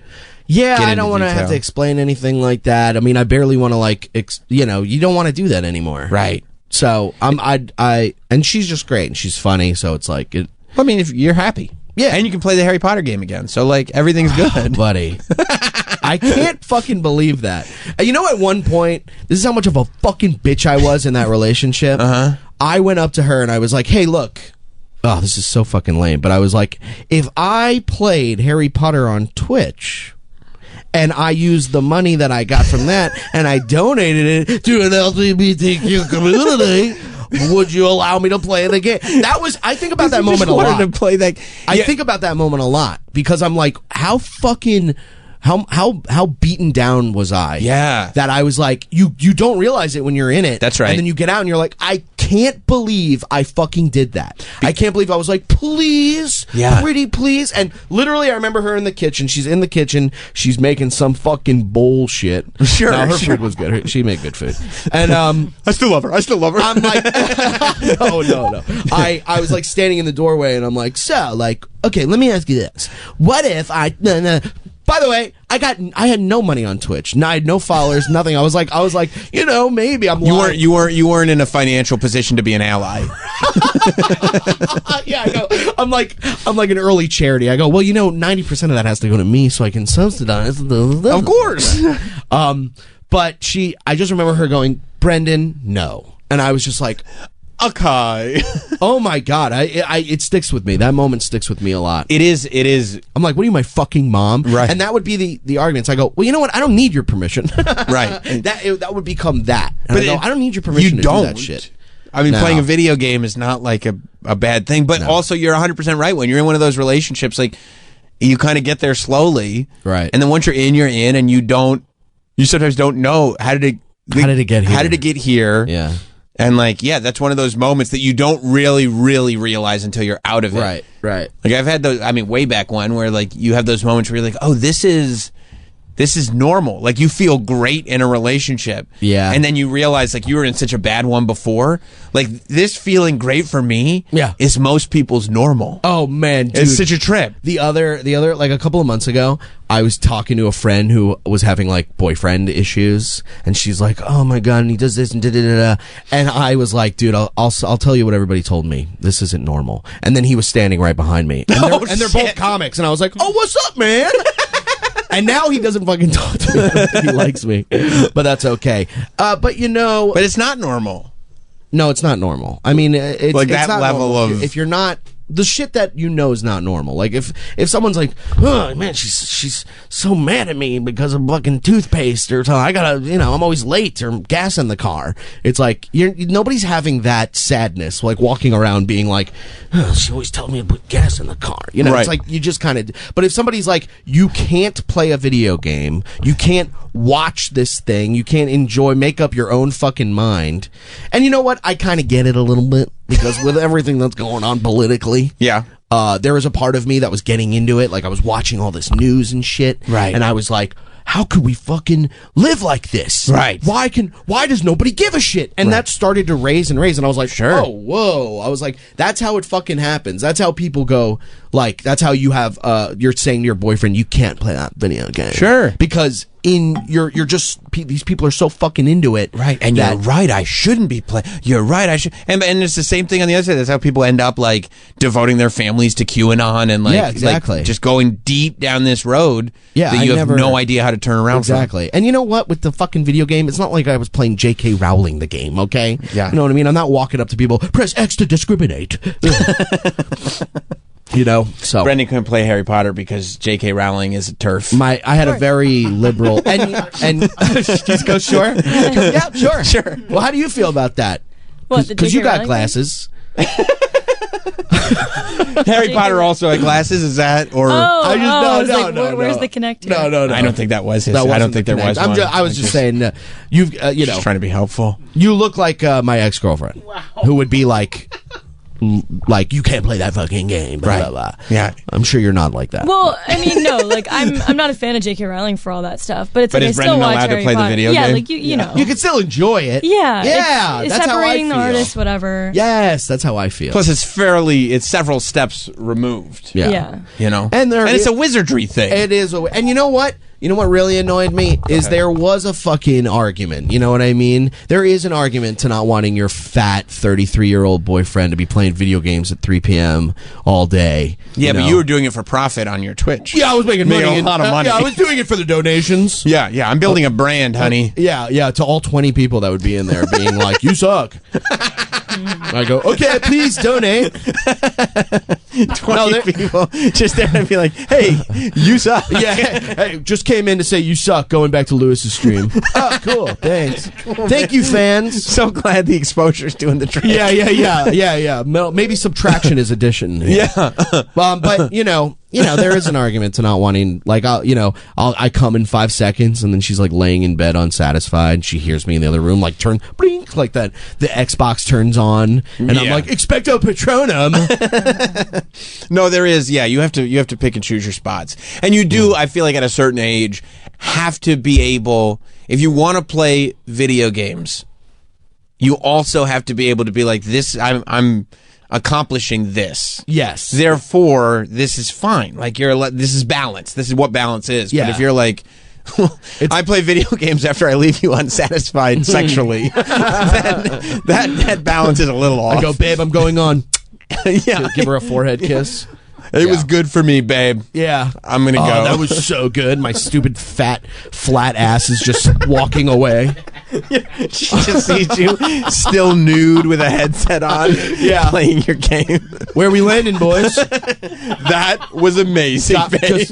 Guys, if you could smell my fingers right now. No, I get it. But, and I get where she comes from, too. Like, in her world, that shit is important. Sure. But it's like, I'm not... It's not a match. Ask me how I feel. Yeah, that's right. Just ask me how I feel. Hey, is it true that your apartment smells like cats? Who told you that? I don't remember. Who squealed?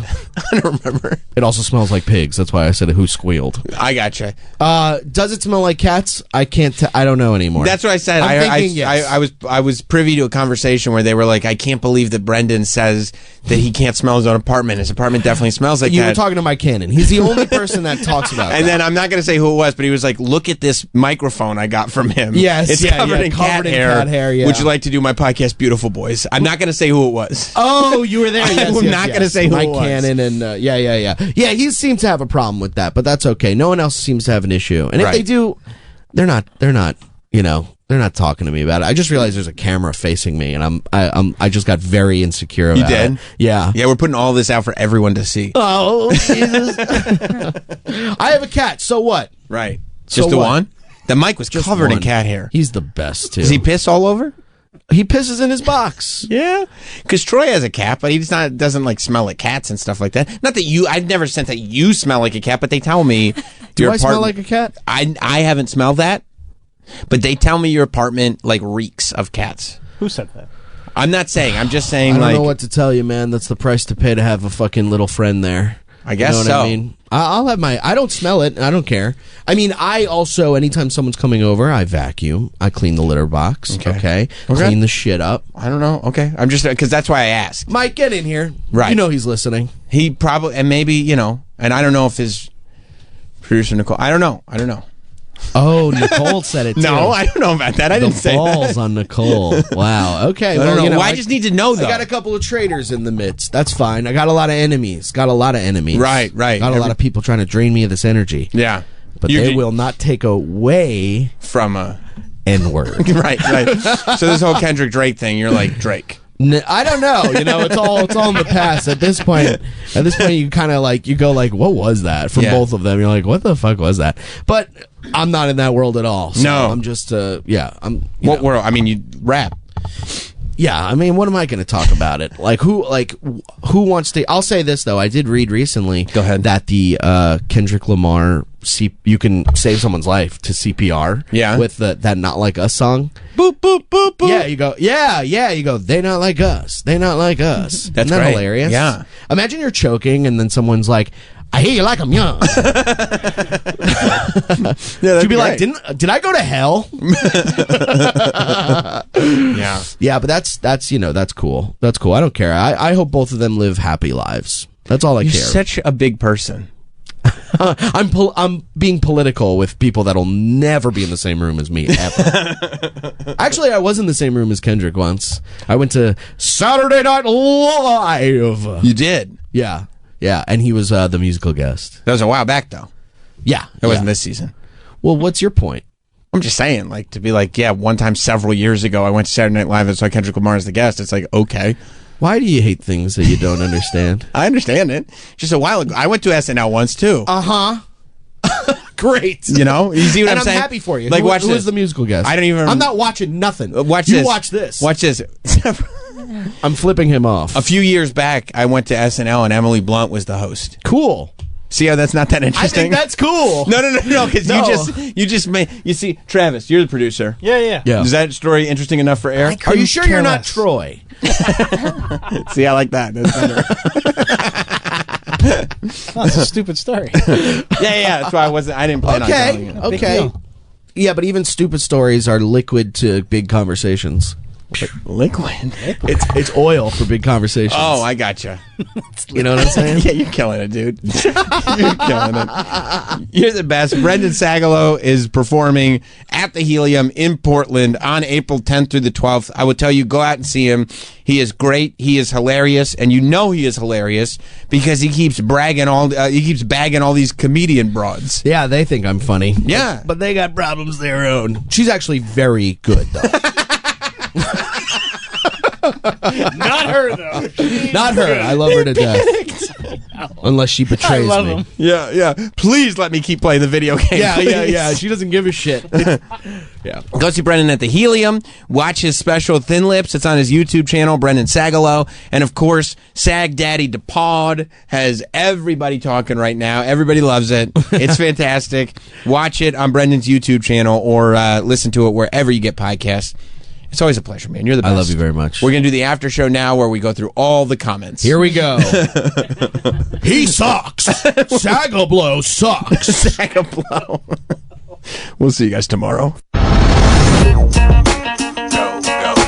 This has been Sam Roberts Show. If you missed anything or want to hear it all over again, check out Sam Roberts Show on the SXM app. Family member of his and like, oh shit, yeah, my bad. Yeah, don't wear it to a whole concert. Courtney would hate it. I would think. Wow. I would think. All right, guys, have a great morning. Thanks, Rocky. She may appreciate what's written. Don't say anything. Well, there are theories. There's theories. I'll say that. Incorrect. Who's to say? Who knows? Corey and Rockland. Hey guys, hey. I once took a ride 2.5 hours from my house in North Carolina up to go see Andre the Giant's house. How big was the door? And it was giant. It was giant. No, you go up there. I mean, it's in a small town that like America forgot, and you just basically you pull up as far as you get into the driveway. You get up, you see there was a lake where Andre once took a famous picture of him fishing. You see a big red barn. So I jumped out, I grabbed some dirt, and then I left. You got dirt from Andre's house? Yeah. Wow. Because there's also word that he got cremated there and, scattered on the grounds. So maybe he got some ash. No. Yeah, maybe got a little Andre ash. Oh, and especially if he got cremated in his wrestling gear, then it's like, that's double. Yeah, but I hope it was the old blue trunks and not the heel.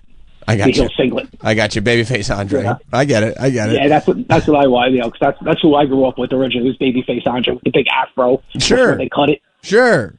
Thank you, Corey. Yeah. Take it easy, guys. Later. Yeah, he turned on Hogan, Andre. People couldn't believe it. Why did he go to the singlet then? It was like a one strap. Yeah. Why did he move to that if he was in trunks? I think he was gaining weight. Oh, he wanted to hide it a little bit. Well, he was already, he's a big giant man. In these, he was wearing blue, and then he was wearing yellow trunks. And so I think there's just something... Trunks or bikini, because Troy was talking about bikinis earlier. Well, they weren't... That the guys wear. The wrestlers wear bikinis. Yeah, the wrestlers. The cut wasn't high enough to be a bikini. That's the difference between a brief and a bikini brief. It's like someone wear thongs. Yeah. Was Andre wearing a thong? No, only Rikishi wore a thong. And I want to put that on the record. Barrett in New York. Barrett? Hey, hi. Hey. Probably not his name. Yeah, I was just wondering, you said your dad lived, your parents lived in California around the time of the Manson murders? I did say that. Oh, good. Do you think your dad ever had any sexual rendezvous with any of the Manson girls? And if so, which one? I think Patricia Krenwinkel? He may have made out with Squeaky once, but other than that, I think that was it. I always figured in for a Susan Atkins kind of guy, but okay. Yeah. I think. And hey, do you ever listen to Charles Manson's music? It's really good. So good. It's really, really good, and it's weird. It's actually pretty good. It's not. I think it's quite good. He collaborated with Dennis Wilson. Yeah, he collaborated with Dennis Wilson. Yeah. I mean, Dennis Wilson. What do you think? That Dennis Wilson was just trying to get drugs from Charles Manson, and so he was letting him use his recording equipment? I don't think that was the case.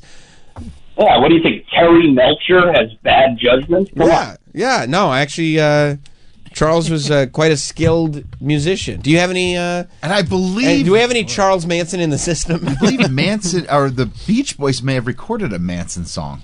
At least they did. It was called "Never Learn Not to Love" or something like that, and it was based on a song called "Cease to Exist" by Charles Manson. I shouldn't know this much, but. But I like that you're look, I know a lot about Manson, but just the music. Yeah, just the music. Yeah. You want to hear Yeah, thank you, Barrett. Yeah, I mean, he should get his credit. This is Cease to Exist by a new hot artist on the scene when he heard the Beach Boys. And he was like, you know what? Back in the USSR?